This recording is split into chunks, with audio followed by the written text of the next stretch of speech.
ನಮಸ್ಕಾರ ಸ್ಪರ್ಧಾ ಸ್ನೇಹಿತರೆ, ತಮಗೆಲ್ಲರಿಗೂ ಮೈ ಹಿಮ ಯೂಟ್ಯೂಬ್ ಚಾನಲ್ಗೆ ಆತ್ಮೀಯ ಸ್ವಾಗತ.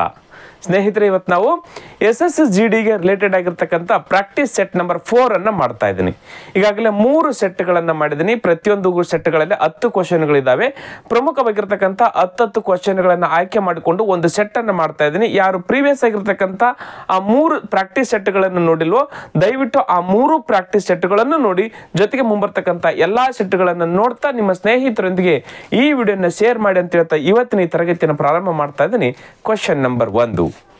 130 ಮೀಟರ್ ಉದ್ದದ ಒಂದು ರೈಲು ಹೋಗುವ ದಿಕ್ಕಿನಲ್ಲಿಯೇ ಗಂಟೆಗೆ 12 ಕಿಲೋಮೀಟರ್ ವೇಗದಲ್ಲಿ ಚಲಿಸುತ್ತಿರುವ ಒಬ್ಬ ವ್ಯಕ್ತಿಯನ್ನ ದಾಟಲು 6.5 ಸೆಕೆಂಡುಗಳನ್ನು ತೆಗೆದುಕೊಂಡರೆ ರೈಲಿನ ವೇಗವನ್ನ ಕಂಡುಹಿಡಿಯಿರಿ. ನೋಡ್ರಿ, ಈ ಕ್ವಶನ್ SSC CHSL 4/8/2023 ಶಿಫ್ಟ್ 2 ಅಲ್ಲಿ ಈ ಕ್ವಶನ್ ಅನ್ನು ಕೇಳಿದ್ದಾರೆ.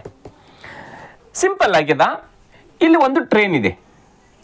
ಟ್ರೈನಿನ ಉದ್ದ ಕೊಟ್ಟಿದ್ದಾರೆ 130 ಮೀಟರ್. ಈ ಟ್ರೈನಿನ ಉದ್ದ ಎಷ್ಟು? 130 ಮೀಟರ್ ಇದೆ. ಹೌದಾ? ಇದು ಒಬ್ಬ ವ್ಯಕ್ತಿ ಓಡ್ತಾ ಇದ್ದಾನೆ. ಏನ್ ಮಾಡ್ತಾ ಇದ್ದಾನೆ? ಓಡ್ತಾ ಇದ್ದಾನೆ. 12 ಕಿಲೋಮೀಟರ್ ಪರ್ ಅವರ್ ಅಲ್ಲಿ ಓಡ್ತಾ ಇದ್ದಾನೆ.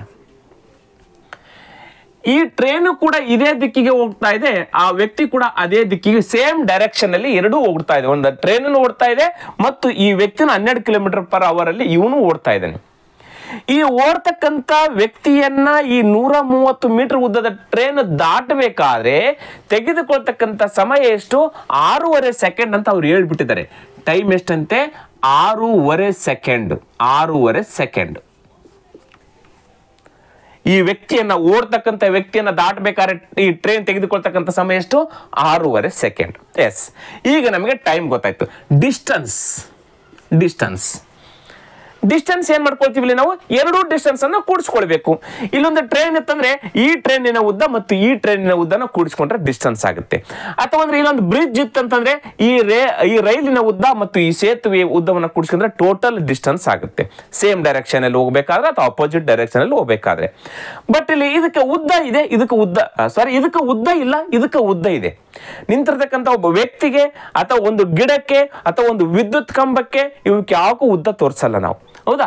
ಹಾಗಾದ್ರೆ ಇಲ್ಲಿ ಉದ್ದ ಏನಾಗುತ್ತೆ? ಕೇವಲ ರೈಲಿನ ಉದ್ದ ಮಾತ್ರ ಇಲ್ಲಿ ಏನಾಗುತ್ತೆ? ಚಲಿಸಿರ್ತಕ್ಕಂಥ ದೂರ ಆಗುತ್ತೆ. ಹಾಗಾದ್ರೆ ಡಿಸ್ಟೆನ್ಸ್ ಏನಾಗುತ್ತೆ? 130 ಮೀಟರ್. ಇದಕ್ಕೆ ಉದ್ದ ಇಲ್ಲ ವ್ಯಕ್ತಿಗೆ. ಹಾಗಾದ್ರೆ ಈ ಡಿಸ್ಟೆನ್ಸ್ ಏನಾಯ್ತು? 130 ಮೀಟರ್ ಉದ್ದ ಆಯ್ತು. ಎಸ್, ಟೈಮ್ ಸಿಕ್ತು, ಡಿಸ್ಟೆನ್ಸ್ ಸಿಕ್ತು, ಸ್ಪೀಡ್ ಅಲ್ಲಿದೆ ನೋಡ್ರಿ. ಇಬ್ಬರು ವ್ಯಕ್ತಿಗಳು ಅಥವಾ 2 ರೈಲುಗಳು ಸೇಮ್ ಡೈರೆಕ್ಷನ್ ಅಲ್ಲಿ ಹೋಗ್ತಾ ಇದ್ದಾವಂತಂದ್ರೆ ರಿಲೇಟಿವ್ ಸ್ಪೀಡ್ ಏನಾಗುತ್ತೆ? ಮೈನಸ್ ಆಗುತ್ತೆ. ಹೌದಾನೆ? ಇವನು ಕಳ್ಳ, ಇವನು ಪೊಲೀಸ. ಈ ಕಳ್ಳನನ್ನು ನಾವು ಹಿಡಿಬೇಕಾದ್ರೆ ಪೊಲೀಸ್ ಹೋಗ್ತಾ ಇದ್ರಂದ್ಮೇಲೆ ಇಬ್ಬರು ಸೇಮ್ ಡೈರೆಕ್ಷನ್ ಅಲ್ಲಿ ಹೋಗುವಾಗ ಅಲ್ಲಿ ಆ ಇಬ್ಬರ ಸ್ಪೀಡ್ ಅನ್ನ ನಾವ್ ಏನ್ ಮಾಡ್ತೀವಿ? ಮೈನಸ್ ಮಾಡ್ತೀವಿ. ಅದು ರಿಲೇಟಿವ್ ಸ್ಪೀಡ್. ಅಪೋಸಿಟ್ ಡೈರೆಕ್ಷನ್ ಅಲ್ಲಿ 2 ಟ್ರೈನ್ಗಳು ಬರ್ತಾ ಇದಾವಂತಿದ್ರೆ ಅಲ್ಲಿ ರಿಲೇಟಿವ್ ಸ್ಪೀಡ್ ಏನಾಗುತ್ತೆ? ಪ್ಲಸ್ ಆಗುತ್ತೆ. ಹಾಗಾದ್ರೆ ಇಲ್ಲಿ ರಿಲೇಟಿವ್ ಸ್ಪೀಡ್ ಏನಾಗುತ್ತೆ? ಇದ್ರದ್ದು ಗೊತ್ತಿಲ್ಲ. X ಕಿಲೋಮೀಟರ್ ಪರ್ ಅವರ್ ಇದ್ರದ್ದು. ಇವನು ಸ್ಪೀಡ್ ಏನಿದೆ? 12 ಕಿಲೋಮೀಟರ್ ಪರ್ ಅವರ್ ಇದೆ. ಹಾಗಾದ್ರೆ ಮೈನಸ್ ಮಾಡಿದ್ರೆ X ಕಿಲೋಮೀಟರ್ ಪರ್ ಅವರ್ ಅಲ್ಲಿ 12 ಕಿಲೋಮೀಟರ್ ಪರ್ ಅವರ್ ನ ಮೈನಸ್ ಮಾಡಿದಾಗ ರಿಲೇಟಿವ್ ಸ್ಪೀಡ್ ಆಗುತ್ತೆ. ನೋಡ್ರಿ, X minus 12 kilometer per hour relative speed ಆಯ್ತು. ಆಯ್ತಾ? ಇಲ್ಲಿವರೆಗೆ ಗೊತ್ತಾಯ್ತಲ್ಲದು? ಎಸ್. ಈಗ ಇಲ್ಲೊಂದು ಮಿಶ್ರ ಭಿನ್ನ ರಾಶಿಯಲ್ಲಿ ಐತಿ. 2 6 12 11 13/2 ಸೆಕೆಂಡ್ಸ್. ಇದು ಸೆಕೆಂಡ್ಸ್ ಆಯ್ತು. ಇದು ಮಿನಿಟ್ಸ್ ಅಲ್ಲಿ ಅದ, ಇದು ಕಿಲೋಮೀಟರ್ ಪರ್ ಅವರ್ ಅಲ್ಲಿ ಅದ. ಇದು ಕಿಲೋಮೀಟರ್ ಪರ್ ಅವರ್ ಅಲ್ಲಿ. ಇದನ್ನ ಏನ್ ಮಾಡ್ಬೇಕು? ನಾವು ಮೀಟರ್ ಪರ್ ಸೆಕೆಂಡ್ ಗೆ ಕನ್ವರ್ಟ್ ಮಾಡ್ಕೊಳ್ಬೇಕು. ಇಲ್ಲಿ ಮೀಟರ್ ಪರ್ ಸೆಕೆಂಡ್ ಇದೆನಾ, ಇದನ್ನ ಏನ್ ಮಾಡ್ಬೇಕು? ಮೀಟರ್ ಪರ್ ಸೆಕೆಂಡ್ ಗೆ ಕನ್ವರ್ಟ್ ಮಾಡ್ಕೊಳ್ಬೇಕು. ಹಾಗೆ ನಾವು ಕಂಡಿರ್ತಕ್ಕಂಥದ್ದೇನು? ಸ್ಪೀಡ್. ಹೌದಾನೆ? ಸ್ಪೀಡ್. ಹಾಗಾದ್ರೆ ಸ್ಪೀಡ್ ಕಂಡಿರ್ತಕ್ಕಂಥ ಸೂತ್ರ ಏನು? Speed is equal to distance divided by time. ಹೌದಾ? ನಮ್ಗೆ ಸ್ಪೀಡ್ ಗೊತ್ತು. ಇಲ್ಲಿದೆ ನೋಡ್ರಿ, X ಮೈನಸ್ 12 ಏನಿದು ಸ್ಪೀಡು. ಇದು ಯಾವುದ್ರಲ್ಲದ? ಕಿಲೋಮೀಟರ್ ಪರ್ ಅವರ್ ಅಲ್ಲದ. ಹಾಗಾದ್ರೆ ನಾವು ಮೀಟರ್ ಪರ್ ಸೆಕೆಂಡ್ಗೆ ಕನ್ವರ್ಟ್ ಮಾಡ್ಕೊಳ್ಬೇಕಾದ್ರೆ 5/18 ಗುಣಾಕಾರ ಮಾಡಿದಾಗ ಇದು ಕಿಲೋಮೀಟರ್ ಪರ್ ಅವರ್ ಇರ್ತಕ್ಕಂಥದ್ದು ಮೀಟರ್ ಪರ್ ಸೆಕೆಂಡ್ಗೆ ಕನ್ವರ್ಟ್ ಆದಂಗೆ ಆಗುತ್ತೆ. ಎಸ್, ಸ್ಪೀಡ್ ಆಯ್ತು. ಈಸ್ ಈಕ್ವಲ್ ಟು ಡಿಸ್ಟೆನ್ಸ್ ಎಷ್ಟಿದೆ? 130 ಮೀಟರ್ ಡಿವೈಡೆಡ್ ಬೈ ಟೈಮ್ ಎಷ್ಟಿದೆ? ಟೈಮ್ 13/2 13/2 ಸೆಕೆಂಡ್ಸ್ ಇದೆ. ಹೌದು ತಾನೆ? ಈ ಬೈ 2 ಏನಾಗುತ್ತೆ? 13/2 ಇರೋದು ಈ 2 ಮೇಲೆ ಹೋಗಿ ಗುಣಾಕಾರ ಆಗುತ್ತೆ. ಹೌದಾ? ಅಂದ್ರೆ 13/2 2/13 ಆಗುತ್ತೆ. ಹೌದು ತಾನೆ? ನೆಕ್ಸ್ಟ್ ಟಾಪಿಕ್ ಹಚ್ಕೊಳ್ಳ? ಎಸ್, ನೆಕ್ಸ್ಟ್ ಟಾಪಿಕ್ ಹಚ್ಕೊಳ್ತೀನಿ. ಇಲ್ಲಿ ನೋಡ್ರಿ, ಇಲ್ಲಿ ಕೂಡ ಇದೇನಾಗುತ್ತೆ? ಎಕ್ಸ್ ಮೈನಸ್ 12 ಇದು ಹಂಗಿದೆ ಹಂಗ ಉಳಿತು. X minus 12 is equal to ಇಲ್ಲಿ 130 ಬೈ ಇಲ್ಲಿ 13. ಈ 2 ಏನಾಗುತ್ತೆ ಅಂತ ಹೇಳಿದ್ರೆ ನಾನು ಮೇಲೆ ಹೋಗಿ ಗುಣಾಕಾರ ಆಯ್ತು. ಆಯ್ತಾ? ಎಸ್, ಇಲ್ಲಿ 5/18 ಬಿಟ್ಟು ಬಂದಿದ್ದೆ ನಾನು. ಇಸ್ ಈಕ್ವಲ್ ಡಿ ಕಡೆ ಬಂತು. ಈಗ 5/18 ಇಸ್ ಈಕ್ವಲ್ ಡಿ ಕಡೆ ಬಂದಾಗ 18/5 ಆಯ್ತು. ನೋಡ್ರಿ, ಹೌದು ತಾನೆ? ಕ್ಲಿಯರ್ ಆಯ್ತಾ? ಏನನ್ನು ಚೇಂಜಸ್ ಮಾಡಿಲ್ಲ. 13/2 ಈ 2 ಮೇಲ್ ತಂದಿದ್ದೀನಿ. ಇಲ್ಲಿರ್ತಕ್ಕಂಥ 2 ಇಲ್ಲಿ ಮೇಲ್ ತಂದಿದ್ದೀನಿ. ಇಲ್ಲಿ 5/18 ಇರೋದು ಇಸ್ ಈಕ್ವಲ್ ಈ ಕಡೆ ದಾಟಿದ ಮ್ಯಾಗ 18/5 ಹಚ್ಚಿನಿ. ಅಂಶ ಛೇದ ಅಂಶ. ಎಸ್, ಈಗ ನೋಡ್ರಿ ಯಾವ್ದಾದ್ರು ಕ್ಯಾನ್ಸಲ್ ಮಾಡಕ್ ಬರ್ತಾ? ಎಸ್, 13 ಒಂದಲೆ 13 ಹತ್ತಲೆ 130. ಹೌದಾ? 5 ಒಂದಲೆ 5 5 2 10 ಮುಗಿತಾ? Yes, x minus 12 is equal to 2 2 4 into ಇಲ್ಲಿ ಎಷ್ಟು ಉಳಿತು? 18 ಉಳಿತು. ಮುಂದೆ ಏನೇನು ಉಳಿದಿಲ್ಲ. Yes, x is equal to ಈ 12 ಬಿಟ್ಟಿದ್ದೀನಿ, ಆಮೇಲೆ ಮುಂದೆ ತರ್ತೀನಿ. 18 4 ಎಷ್ಟಾಗುತ್ತೆ? 72. 18 4 ಎಷ್ಟು? 72. ಈ ಮೈನಸ್ 12 ಇಸ್ ಈಕ್ವಲ್ ಈ ಕಡೆ ಬಂದ್ರೆ ಪ್ಲಸ್ 12 ಆಯ್ತು. ಆಯ್ತಾ? ಹಾಗಾದ್ರೆ ಎಕ್ಸ್ ಇಸ್ ಈಕ್ವಲ್ ಟು 72 ಇದು ಒಂದು 12 ಎಷ್ಟಾಗುತ್ತೆ? 84. ಎಕ್ಸ್ ಅಂತಕ್ಕಂಥದ್ದೇನು? ಆ ರೈಲಿನ ಸ್ಪೀಡ್ km/h ಆಗುತ್ತೆ. ಹಾಗಾದ್ರೆ ಆ ರೈಲಿನ ಸ್ಪೀಡ್ ಏನಾಗುತ್ತೆ? 84 km/h ಇಸ್ ರೈಟ್ ಆನ್ಸರ್. ನೋಡ್ರಿ, ಸಿಂಪಲ್ ಆಗಿ ಮಾಡ್ಬೋದು ನಾವು. ಹೌದಾ? ಸ್ಟೆಪ್ ಬೈ ಸ್ಟೆಪ್ ನೀಟಾಗಿ ಹೇಳ್ತಾ ಬಂದಿದ್ದೀನಿ. ಏನೇನು ತೊಂದರೆ ಇಲ್ಲ. ಟೈಮ್ ಸಿಕ್ತು, ಡಿಸ್ಟೆನ್ಸ್ ಸಿಕ್ತು ಮತ್ತು ಸ್ಪೀಡ್ ಸಿಕ್ತು. ಯಾವಾಗ ಇವು 3 ಸಿಕ್ಕೋ ಈಸಿಯಾಗಿ ಈ ಒಂದು ಸೂತ್ರದ ಮುಖಾಂತರ ಇದು ನಿಮ್ಗೆಲ್ಲರಿಗೂ ಗೊತ್ತಿರುತ್ತೆ. ಹೌದಾ? ಇವುಗಳ ಬಗ್ಗೆ ಕಂಪ್ಲೀಟ್ ಆಗಿ ಹೇಳಿದ್ದೇನೆ ನಾನು. ಸ್ಪೀಡ್ ಕಂಡಿರ್ತಕ್ಕಂಥ ಸೂತ್ರದಲ್ಲಿ ಇವೆಲ್ಲಗಳನ್ನು ನೀಟಾಗಿ ಹಾಕೊಳ್ತಪ್ಪ ಅಂದ್ರೆ ಅವು ಗುಣಾಕಾರದ್ರೆ ಗುಣಾಕಾರ ಮಾಡ್ಕೊಳ್ಬೇಕು, ಕೂಡಿಸೋದಿದ್ರೆ ಕೂಡಿಸ್ಕೊಳ್ಬೇಕು, ಮೈನಸ್ ಮಾಡಿದ್ರೆ ಮೈನಸ್ ಮಾಡ್ಕೊಳ್ತಾ ಈಸಿಯಾಗಿ ಉತ್ತರ ನಾವು ಕಂಡುಕೊಳ್ತೀವಿ. ಹಾಗಾದ್ರೆ ಎಕ್ಸ್ ಇಸ್ ಈಕ್ವಲ್ ಟು ಮತ್ತು 84 km/h ಈ ರೈಲಿನ ಸ್ಪೀಡ್ ಆಗುತ್ತೆ. ಆಯ್ಕೆಲಿದೆನಾ? ಎಸ್, ಆಯ್ಕೆ 1 ಕರೆಕ್ಟ್ ಆಗಿರ್ತಕ್ಕಂಥ ಉತ್ತರ ಆಗುತ್ತೆ. ಕ್ಲಿಯರ್? Yes, next question 2. ಒಂದು ಘನಾಕೃತಿಯ ಪೆಟ್ಟಿಗೆಯ ಪರಿಮಾಣ ಅಂದ್ರೆ ಘನಫಲ ಪರಿಮಾಣ 4913 ಕ್ಯೂಬ್ ಸೆಂಟಿಮೀಟರ್. ಪೆಟ್ಟಿಗೆಯ ಉದ್ದ, ಅಗಲ ಮತ್ತು ಎತ್ತರವನ್ನು ಕ್ರಮವಾಗಿ 1.5 ಮತ್ತು 2.5 ಮತ್ತು 3 ಸೆಂಟಿಮೀಟರ್ ಹೆಚ್ಚಿಸಿದರೆ ಪೆಟ್ಟಿಗೆಯ ಹೊಸ ಪರಿಮಾಣವನ್ನು ಕಂಡುಹಿಡಿಯಿರಿ. ಹೊಸ ಘನಫಲವನ್ನು ಕಂಡುಹಿಡಿಯಿರಿ. ಒಂದು ಘನ ಇದೆ ಅಂತೆ. ಹೌದಾ? ಒಂದು ಘನ ಇದೆ. ಇದು ಒಂದು ಘನದ ಘನಫಲ ಕಂಡುಹಿಡಿತಕ್ಕಂಥ ಸೂತ್ರ ಏನು? ಈ ಒಂದು ಘನದ ಘನಫಲವನ್ನು ಕಂಡುಹಿಡಿತಕ್ಕಂಥ ಸೂತ್ರ ನೋಡ್ರಿ. ಘನದ ಘನಫಲ ಕಂಡುಹಿಡಿತಕ್ಕಂಥ ಸೂತ್ರ ಏನಂದ್ರೆ ಎ ಕ್ಯೂಬ್. ಅಂದ್ರೆ ಒಂದು ಎಲ್ಲಾ ಬಾಹುಗಳು ಸೇಮ್ ಇರ್ತವೆ. ಇಲ್ಲಿ ನೋಡ್ರಿ, ಇದು ಉದ್ದನು ಸೇಮ್ ಇರುತ್ತೆ, ನೆಕ್ಸ್ಟ್ ಇದು ಅಗಲನು ಸೇಮ್ ಇರುತ್ತೆ, ಎತ್ತರನು ಸೇಮ್ ಇರುತ್ತೆ. ಹೌದಾ? ಘನದಲ್ಲಿ. ಹೌದಾ? ಹಾಗಾದ್ರೆ ಅದಕ್ಕೋಸ್ಕರ ಈ ಒಂದು ಈ ಘನಫಲವನ್ನ ಕಂಡುಹಿಡಿತಕ್ಕಂಥ ಸೂತ್ರ ಎ ಕ್ಯೂಬ್. ಇಲ್ಲಿ ಎ ಕ್ಯೂಬ್ ಕೊಟ್ಟು ಬಿಡಿದ್ರೆ ಒಂದು ಘನದ ಪರಿಮಾಣ ಘನಫಲ ಎಷ್ಟಂತೆ? A cube is equal to ಎಷ್ಟಂತೆ? 4913. 4913. ಹಾಗಾದ್ರೆ ಎ ಈಕ್ವಲ್ ಟು ಏನಾಗುತ್ತೆ? ಯಾವ ಸಂಖ್ಯೆಯನ್ನ 3 ಸಾರಿ ಗುಣಾಕಾರ ಮಾಡಿದ್ರೆ 4913 ಬರುತ್ತೆ. ಎಸ್, ಹಾಗಾದ್ರೆ ಈ ಒಂದು 4913ರ ಘನಮೂಲ ಯಾವುದಂತ ಕೇಳಿದ್ರೆ 17. 17ನ್ನ 3 ಸಾರಿ ಗುಣಾಕಾರ ಮಾಡಿದ್ರೆ 4913 ಬರುತ್ತೆ. ಹಾಗಾದ್ರೆ ಎ ಅಂದ್ರೇನು? ಇಲ್ಲಿ ಒಂದು ಬಾಹು, ಇದೇನಾಯ್ತು? 17. ಇದು ಕೂಡ 17, ಎತ್ತರ ಕೂಡ 17. ಉದ್ದ ಇಂಟು ಅಗಲ ಇಂಟು ಎತ್ತರ, ಅದುವೇ ಘನದ ಘನಫಲವನ್ನ ಕಂಡುಹಿಡಿತಕ್ಕಂಥದ್ದು, ಆಯತದ ಘನಫಲವನ್ನ ಕಂಡುಹಿಡಿತಕ್ಕಂಥ ಸೂತ್ರ. ಹೌದಾ?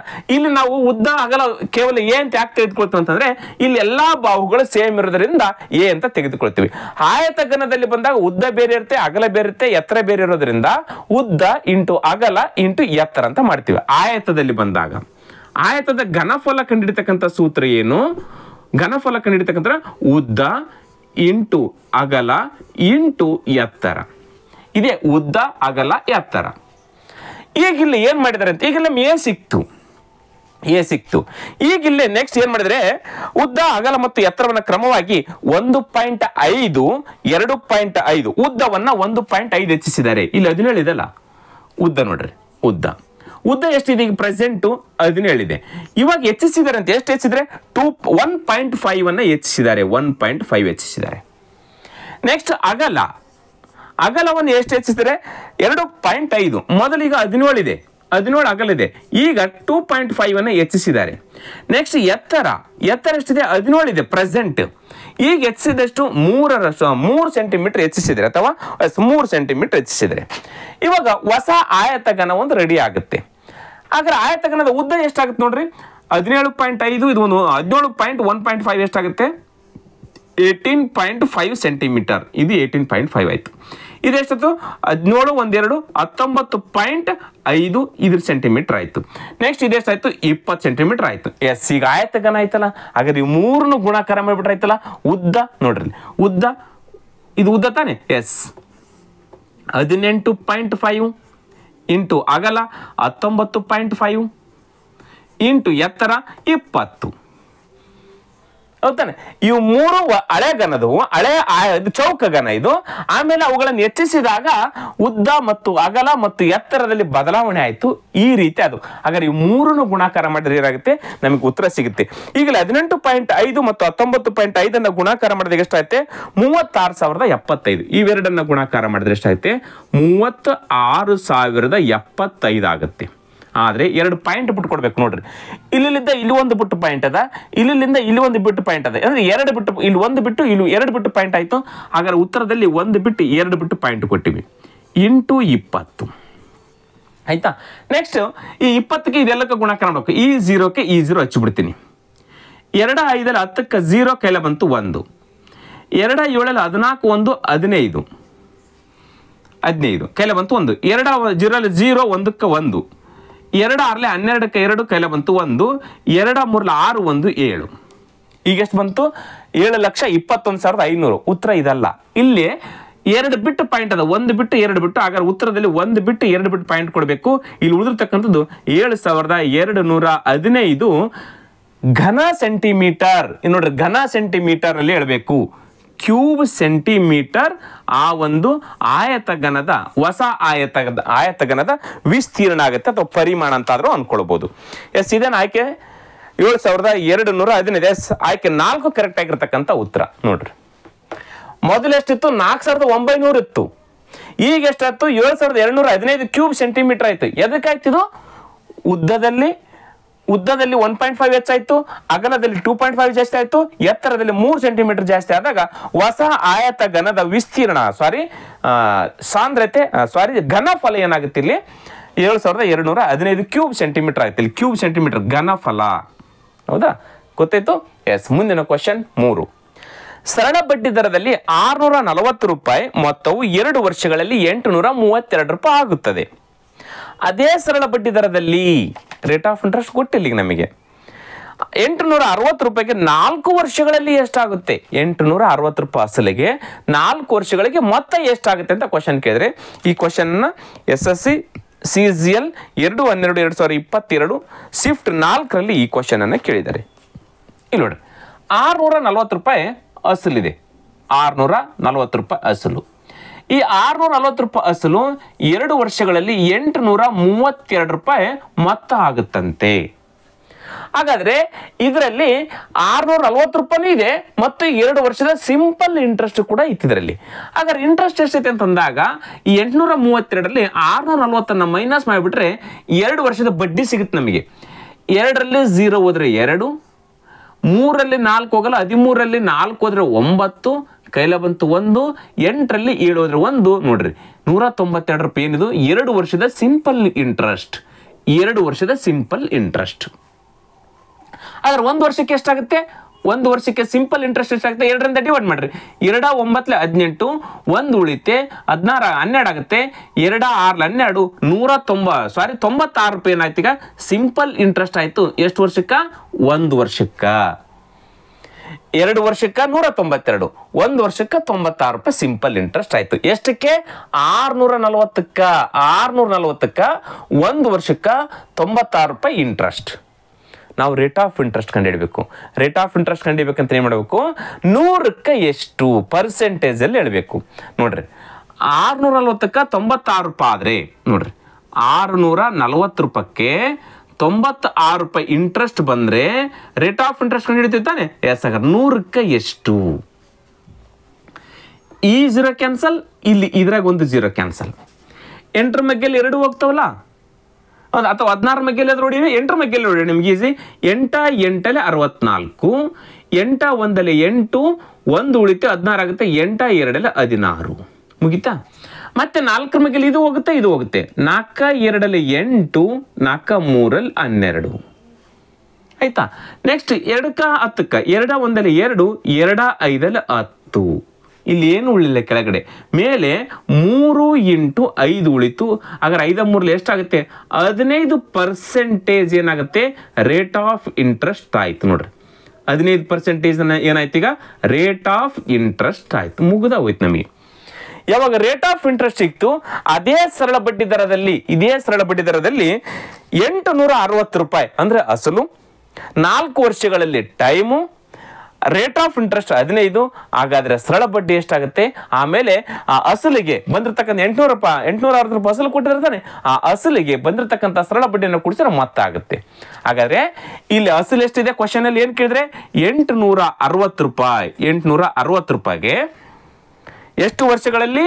4 ವರ್ಷಗಳಲ್ಲಿ ರೇಟ್ ಆಫ್ ಇಂಟ್ರೆಸ್ಟ್ ಅದೇ ಸರಳ ಬಡ್ಡಿ ಅಷ್ಟು 15, ಅದೇ ಸರಳ ಬಡ್ಡಿ ದರದಲ್ಲಿ. ಹಾಗಾದ್ರೆ ಸಿಂಪಲ್ ಇಂಟ್ರೆಸ್ಟ್ ಎಷ್ಟಾಗುತ್ತೆ? Divided by 100. PTR principal amount time 4 ವರ್ಷ, rate of interest 15% divided by 100. ಇವಾಗ ಏನು ಸಿಗುತ್ತೆ ನಮಗೆ? ಸಿಂಪಲ್ ಇಂಟ್ರೆಸ್ಟ್ ಸಿಗುತ್ತೆ. 1 0 ಕ್ಯಾನ್ಸಲ್, ಇದರಲ್ಲಿ 1 0 ಕ್ಯಾನ್ಸಲ್. 5ರ ಮಗ್ಗಿಲಿ 2 ಹೋಗ್ತಾವ ತಾನೆ? 5 2 10, 5 3 15, 2 1 2 2 ಮುಗಿತಾ? ಎಸ್ 86 ಉಳಿತಿರೋ, ಒಂದು 0 ಹೋಯ್ತಲ್ಲ, 86 × 3 2 6. ಇವೆರಡಕ್ಕೂ ಗುಣಾಕಾರ ಮಾಡಿದ್ರೆ ಸಿಂಪಲ್ ಇಂಟ್ರೆಸ್ಟ್ ಸಿಗುತ್ತೆ ನಮಗೆ. 6 6 36ಕ್ಕೆ 6 ಕೈಲ ಬಂತು 3, 6 8 48, 3 51, 511 ರೂಪಾಯಿ ಏನಾಯ್ತಿದು? ಸಿಂಪಲ್ ಇಂಟ್ರೆಸ್ಟ್ ಆಯ್ತು. ಇದೇನಿದು? Simple interest. ಅವ್ರೇನು ಕೇಳಿದ್ರೆ ಮತ್ತಂತಂದ್ರೆ ಇದಕ್ಕೆ ಅಸಲನ್ನ ಕೂಡಿಸ್ಕೊಳ್ಬೇಕು. ಅಸಲು ಎಷ್ಟಿದೆ? 860 ರೂಪಾಯಿ ಇದೆ. ನೋಡ್ರಿ 860 ರೂಪಾಯಿ ಏನಿದು? Principal amount. ಹಾಗಾದ್ರೆ ಇವೆರಡು ಕೂಡಿಸಿದ್ರೆ ಏನಾಗುತ್ತೆ? 6ಕ್ಕೆ 6, 6 1 7, 8 5 13, 1370 ರೂಪಾಯಿ ಏನಾಗುತ್ತೆ? ಇದು ಅಮೌಂಟ್ ಆಗುತ್ತೆ. ಅವ್ರು ಕೇಳಿರ್ತಕ್ಕಂಥದ್ದು ಇದು ನೋಡ್ರಿ 1376. ಆಯ್ಕೆ ಬಿ ಕರೆಕ್ಟ್ ಆಗಿರ್ತಕ್ಕಂಥ ಉತ್ತರ. ನೋಡ್ರಿ ಈ ರೀತಿಯಾಗಿ ನಾವು ರೇಟ್ ಆಫ್ ಇಂಟ್ರೆಸ್ಟ್ ಅನ್ನು ಕಂಡುಹಿಡ್ಕೊಂಡ್ರೆ ತುಂಬಾ ಈಸಿ. ಆಮೇಲೆ ಈ ಕ್ವಶನ್ ಎಲ್ಲಿ ಕೇಳಿದ್ರೆ ಅಂತ ನಾನು SSC CGL 2/12/2022 ಶಿಫ್ಟ್ 4ರಲ್ಲಿ ಈ ಕ್ವಶನ್ ಅನ್ನು ಕೇಳಿದ್ರೆ ಎಷ್ಟು ಸಿಂಪಲ್ ಅದ. ಇದನ್ನ ಕಂಡುಹಿಡ್ಕೊಂಡ್ಬಿಟ್ರೆ ಆಯ್ತು ಈಸಿಯಾಗಿ PTR divided by 100 simple interest ಕಂಡುಹಿಡ್ತಕ್ಕಂಥ ಸೂತ್ರ ಮುಖಾಂತರ ಈ ಕ್ವಶನ್ ಅನ್ನು ಬಿಡಿಸ್ಕೊಳ್ಬಹುದು ನಾವು. ಮುಂದಿನ ಕ್ವಶನ್ 4. 840 ಮೀಟರ್ ವೃತ್ತಾಕಾರದ ಓಟದಲ್ಲಿ ಎ ಮತ್ತು ಬಿ ಒಂದೇ ಬಿಂದುವಿನಿಂದ ಒಂದೇ ದಿಕ್ಕಿನಲ್ಲಿ ಒಂದೇ ಸಮಯದಲ್ಲಿ ಕ್ರಮವಾಗಿ 6 ಮೀಟರ್ ಪರ್ ಸೆಕೆಂಡ್ ಮತ್ತು 12 ಮೀಟರ್ ಪರ್ ಸೆಕೆಂಡ್ ವೇಗದಲ್ಲಿ ಪ್ರಾರಂಭಿಸುತ್ತಾರೆ. ಮುಂದಿನ ಬಾರಿ ಅವರು ಎಷ್ಟು ಸಮಯದ ನಂತರ ಭೇಟಿಯಾಗುತ್ತಾರೆ ಅಂತ ಕ್ವಶನ್ ಕೇಳಿದ್ದಾರೆ. ಎಸ್, ಒಂದು ಸರ್ಕಲ್ ಇದೆ. ಒಂದು ಸರ್ಕಲ್, ಈ ಸರ್ಕಲಿನ ಸುತ್ತಳತೆ ಅಥವಾ ಈ ಸರ್ಕಲಿನ ಉದ್ದ ಕೊಟ್ಟಿದ್ದಾರೆ 840 ಮೀಟರ್. 840 ಮೀಟರ್. ಇಬ್ಬರು ವ್ಯಕ್ತಿಗಳು ಒಂದೇ ಬಿಂದುವಿನಿಂದ ಎ ಮತ್ತು ಬಿ ಅಂತಕ್ಕಂಥ ಇಬ್ಬರು ವ್ಯಕ್ತಿಗಳು ಒಂದೇ ಬಿಂದುವಿನಿಂದ ಒಂದೇ ದಿಕ್ಕಿನ ಕಡೆಗೆ ತಮ್ಮ ಓಟವನ್ನು ಪ್ರಾರಂಭಿಸ್ತಾರೆ. ಹಾಗಾದ್ರೆ ಎಷ್ಟು ಸಮಯದ ನಂತರ ಅವರಿಬ್ಬರು ಮತ್ತೆ ಮೀಟ್ ಆಗ್ತಾರೆ ಅಂತ ಕ್ವಶನ್ ಕೇಳಿದ್ದಾರೆ. ಇದು ಯಾವ ಬೇಸ್ಡ್ ಕ್ವಶನ್? ಪೊಲೀಸ ಮತ್ತು ಕಳ್ಳ. 840 ಮೀಟರ್ ಹೋದ್ಮೇಲೆ ಪೊಲೀಸ ಕಳ್ಳನನ್ನು ಹಿಡಿಯುತ್ತಾನೆ. ಹಾಗಾದ್ರೆ ಎಷ್ಟು ಸಮಯ ತೆಗೆದುಕೊಳ್ತಾನೆ? ಅದೇ ಕ್ವಶನ್. ಸ್ಪೀಡ್ ಗೊತ್ತು ನಮಗೆ, ಎ ಮತ್ತು ಬಿ ಸ್ಪೀಡ್ ಗೊತ್ತು. ಎ ಸ್ಪೀಡ್ ಎಷ್ಟಿದೆ? A speed 6 metre per second ಇದೆ. B speed 12 metre per second ಇದೆ. ಯಾರ ಸ್ಪೀಡ್ ಜಾಸ್ತಿ? ಅದು ಪೊಲೀಸಂದು, ಕಡಿಮೆ ಇರ್ತಕ್ಕಂಥದ್ದು ಕಳ್ಳಂದು. ಪೊಲೀಸ್ 12 ಮೀಟರ್ ಪರ್ ಸೆಕೆಂಡ್ ಅಲ್ಲಿ ಓಡ್ತಾ ಇದ್ದಾನೆ, ಕಳ್ಳ 6 ಮೀಟರ್ ಪರ್ ಸೆಕೆಂಡ್ ಅಲ್ಲಿ ಓಡ್ತಾ ಇದ್ದಾನೆ. 840 ಮೀಟರ್ ಆದ್ಮೇಲೆ ಕಳ್ಳನನ್ನ ಪೊಲೀಸ್ ಹಿಡಿಯುತ್ತಾನೆ. ಹಾಗಾದ್ರೆ ಎಷ್ಟು ಸಮಯ ತೆಗೆದುಕೊಳ್ತಾನೆ? ಟೈಮ್ ಕಂಡುಹಿಡಿತಕ್ಕಂಥ ಸೂತ್ರ ತಮಗೆಲ್ಲರಿಗೂ ಈಸಿಯಾಗಿ ಗೊತ್ತು. Time is equal to distance divided by speed. ಇದು ಸಿಂಪಲ್ ಆಗಿರ್ತಕ್ಕಂಥ ಸೂತ್ರ ಗೊತ್ತು ನಮಗೆ. ಆದರೆ ಡಿಸ್ಟೆನ್ಸ್ ಗೊತ್ತು 840 ಮೀಟರ್. ಇದು ಡಿಸ್ಟೆನ್ಸ್ 840 ಮೀಟರ್ ಹೋದ್ಮೇಲೆ ಕಳ್ಳನನ್ನ ಹಿಡಿತಾನೆ. ಸ್ಪೀಡು ಇವೆರಡರಲ್ಲಿ ಯಾವ್ದು ಹಚ್ಕೊಳ್ಬೇಕು? ಒಂದೇ ದಿಕ್ಕಿನ ಕಡೆಗೆ ಓಡ್ತಾ ಇದ್ದಾರೆ, ಕಳ್ಳನು ಒಂದೇ ದಿಕ್ಕಿನ ಕಡೆಗೆ ಓಡ್ತಾ ಇದ್ದಾನೆ, ಪೊಲೀಸನು ಒಂದೇ ದಿಕ್ಕಿನ ಕಡೆಗೆ ಓಡ್ತಾ ಇದ್ದಾನೆ. ಹಂಗಂದ್ರೆ ಇಲ್ಲೇನು ಇಬ್ರು ಎ ಮತ್ತು ಬಿ ಇದೇ ದಿಕ್ಕಿನ ಕಡೆಗೆ ಓಡ್ತಾ ಇದ್ದಾರೆ, ಸೇಮ್ ಡೈರೆಕ್ಷನ್ ಅಲ್ಲಿ ಹೋಗ್ತಾ ಇದಾರೆ ಅಂತಂದ್ರೆ ರಿಲೇಟಿವ್ ಸ್ಪೀಡ್ ಏನಾಗುತ್ತೆ ಮೈನಸ್ ಮಾಡ್ಬೇಕಂತ ಈಗಾಗಲೇ ಹೇಳಿದೆ ನಾನು. ಹಾಗಾದ್ರೆ ರಿಲೇಟಿವ್ ಸ್ಪೀಡ್ ಏನಾಗುತ್ತೆ ಮೈನಸ್ ಮಾಡಬೇಕು. 12ರಲ್ಲಿ 6 ಹೋದ್ರೆ 6 ಮೀಟರ್ ಪರ್ ಸೆಕೆಂಡ್ ಏನಿದು ರಿಲೇಟಿವ್ ಸ್ಪೀಡ್. ಸ್ಪೀಡು ಸಿಗ್ತಿಲ್ಲ ಈಗ. ಹಾಗಾದ್ರೆ time is equal to distance ಎಷ್ಟು? 840 meter 40 meter divided by relative speed ಎಷ್ಟು? 6 ಮೀಟರ್ ಪರ್ ಸೆಕೆಂಡ್. ನೋಡ್ರಿ, ಈ ಮೀಟರ್ ಕ್ಯಾನ್ಸಲ್, ಈ ಮೀಟರ್ ಕ್ಯಾನ್ಸಲ್. ಉತ್ತರ ನಮಗೆ ಸೆಕೆಂಡ್ ಅಲ್ಲಿ ಸಿಗುತ್ತೆ. 6 ಮಿಗಿಲ್ ಹೋಗುತ್ತಲ್ಲ, 6 ಒಂದಲ್ಲಿ 6, 6 ಒಂದಲ್ಲಿ 6, 2 ಉಳಿತೆ 24 ಆಗುತ್ತೆ. 6 4 24, ಮುಂದೊಂದು 0. 140 ಸೆಕೆಂಡ್ ಅಲ್ಲಿ ಅವರು ಮತ್ತೆ ಒಬ್ಬರನ್ನೊಬ್ಬರು ಭೇಟಿಯಾಗ್ತಾರೆ. Is right answer. ಆಯ್ಕೆಲಿದನ 140.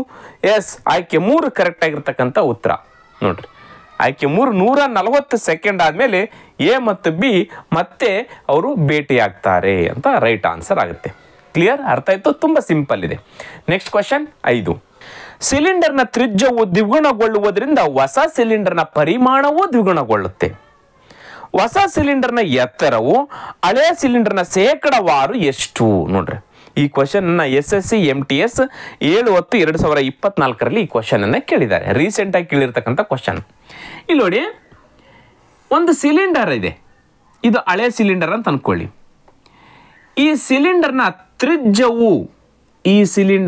ತ್ರಿಜ್ಯವು ಇಲ್ಲಿರ್ತಕ್ಕಂಥ ಈ ಸಿಲಿಂಡರ್ನ ತ್ರಿಜ್ಯವನ್ನ ಇಲ್ಲಿ ಸಿಲಿಂಡರ್ ತ್ರಿಜ್ಯ ಇದೆ, ರೇಡಿಯಸ್. ಇದನ್ನ ಡಬಲ್ ಮಾಡಿದ್ದಾರೆ. ಒಂದಿರ್ತಕ್ಕಂಥದ್ದು 2, 2 ಇರ್ತಕ್ಕಂಥದ್ದು 4, 4 ಇರ್ತಕ್ಕಂಥ 8. ಈ ತ್ರಿಜ್ಯವನ್ನ ಡಬಲ್ ಮಾಡೋದ್ರಿಂದ ಈ ಒಂದು ಸಿಲಿಂಡರ್ನ ಘನಫಲ ಕೂಡ ಡಬಲ್ ಆಗುತ್ತಂತೆ. ವ್ಯಾಲ್ಯೂಮ್ ಕೂಡ ಏನಾಗುತ್ತಂತೆ? 1 2 2 4 ಅಂದ್ರೆ ಆ ಒಂದು ಸಿಲಿಂಡರ್ನ ಘನಫಲ ಕೂಡ ಡಬಲ್ ಆಗುತ್ತಂತೆ. ಹಾಗಾದ್ರೆ ಕ್ವಶನ್ ಏನು ಕೇಳಿದ್ದಾರೆ? ಈ ಹೈಟ್ ಇದೆಲ್ಲ ಹೊಸದು ಒಂದು ಸಿಲಿಂಡರ್ನ ಹೈಟ್ ಸಿಗುತ್ತಲ್ಲ, ಆ ಹೈಟು ಹಳೆಯ ಸಿಲಿಂಡರ್ಗೆ ಹೋಲಿಕೆ ಮಾಡಿದಾಗ ಶೇಕಡವಾರು ಎಷ್ಟು ಇರುತ್ತೆ ಅಂತ ಕ್ವಶನ್ ಕೇಳಿದ್ದಾರೆ. ಇದು ಹಳೆದು. ಈಗ ಡಬಲ್ ಮಾಡ್ತಾನೆ, ಇಲ್ಲಿ ಹೆಚ್ಕೊಳ್ತೀನಿ. ಈ ಒಂದು ಸಿಲಿಂಡರ್ನ ಘನಫಲ ಕಂಡಿರ್ತಕ್ಕಂಥ ಸೂತ್ರ ಏನು? ವ್ಯಾಲ್ಯೂಮ್ ಆಫ್ ಸಿಲಿಂಡರ್ ಏನು? πr²h. ಇದು ಸಿಲಿಂಡರ್ದ ಘನಫಲವನ್ನ ಕಂಡಿರ್ತಕ್ಕಂಥ ಸೂತ್ರ. ವ್ಯಾಲ್ಯೂಮ್ ಆಫ್ ಸಿಲಿಂಡರ್ ಗೊತ್ತಾನೆ? ವ್ಯಾಲ್ಯೂಮ್ ಆಫ್ ಸಿಲಿಂಡರ್ ಏನು? πr²h. ಇಲ್ಲಿ ನೋಡಿ, ಪೈ ಎಲ್ಲರಿಗೂ ಕಾಮನ್ ಆಗಿ ಬರ್ತದೆ, ತೆಗೆದು ಬಿಡಿ.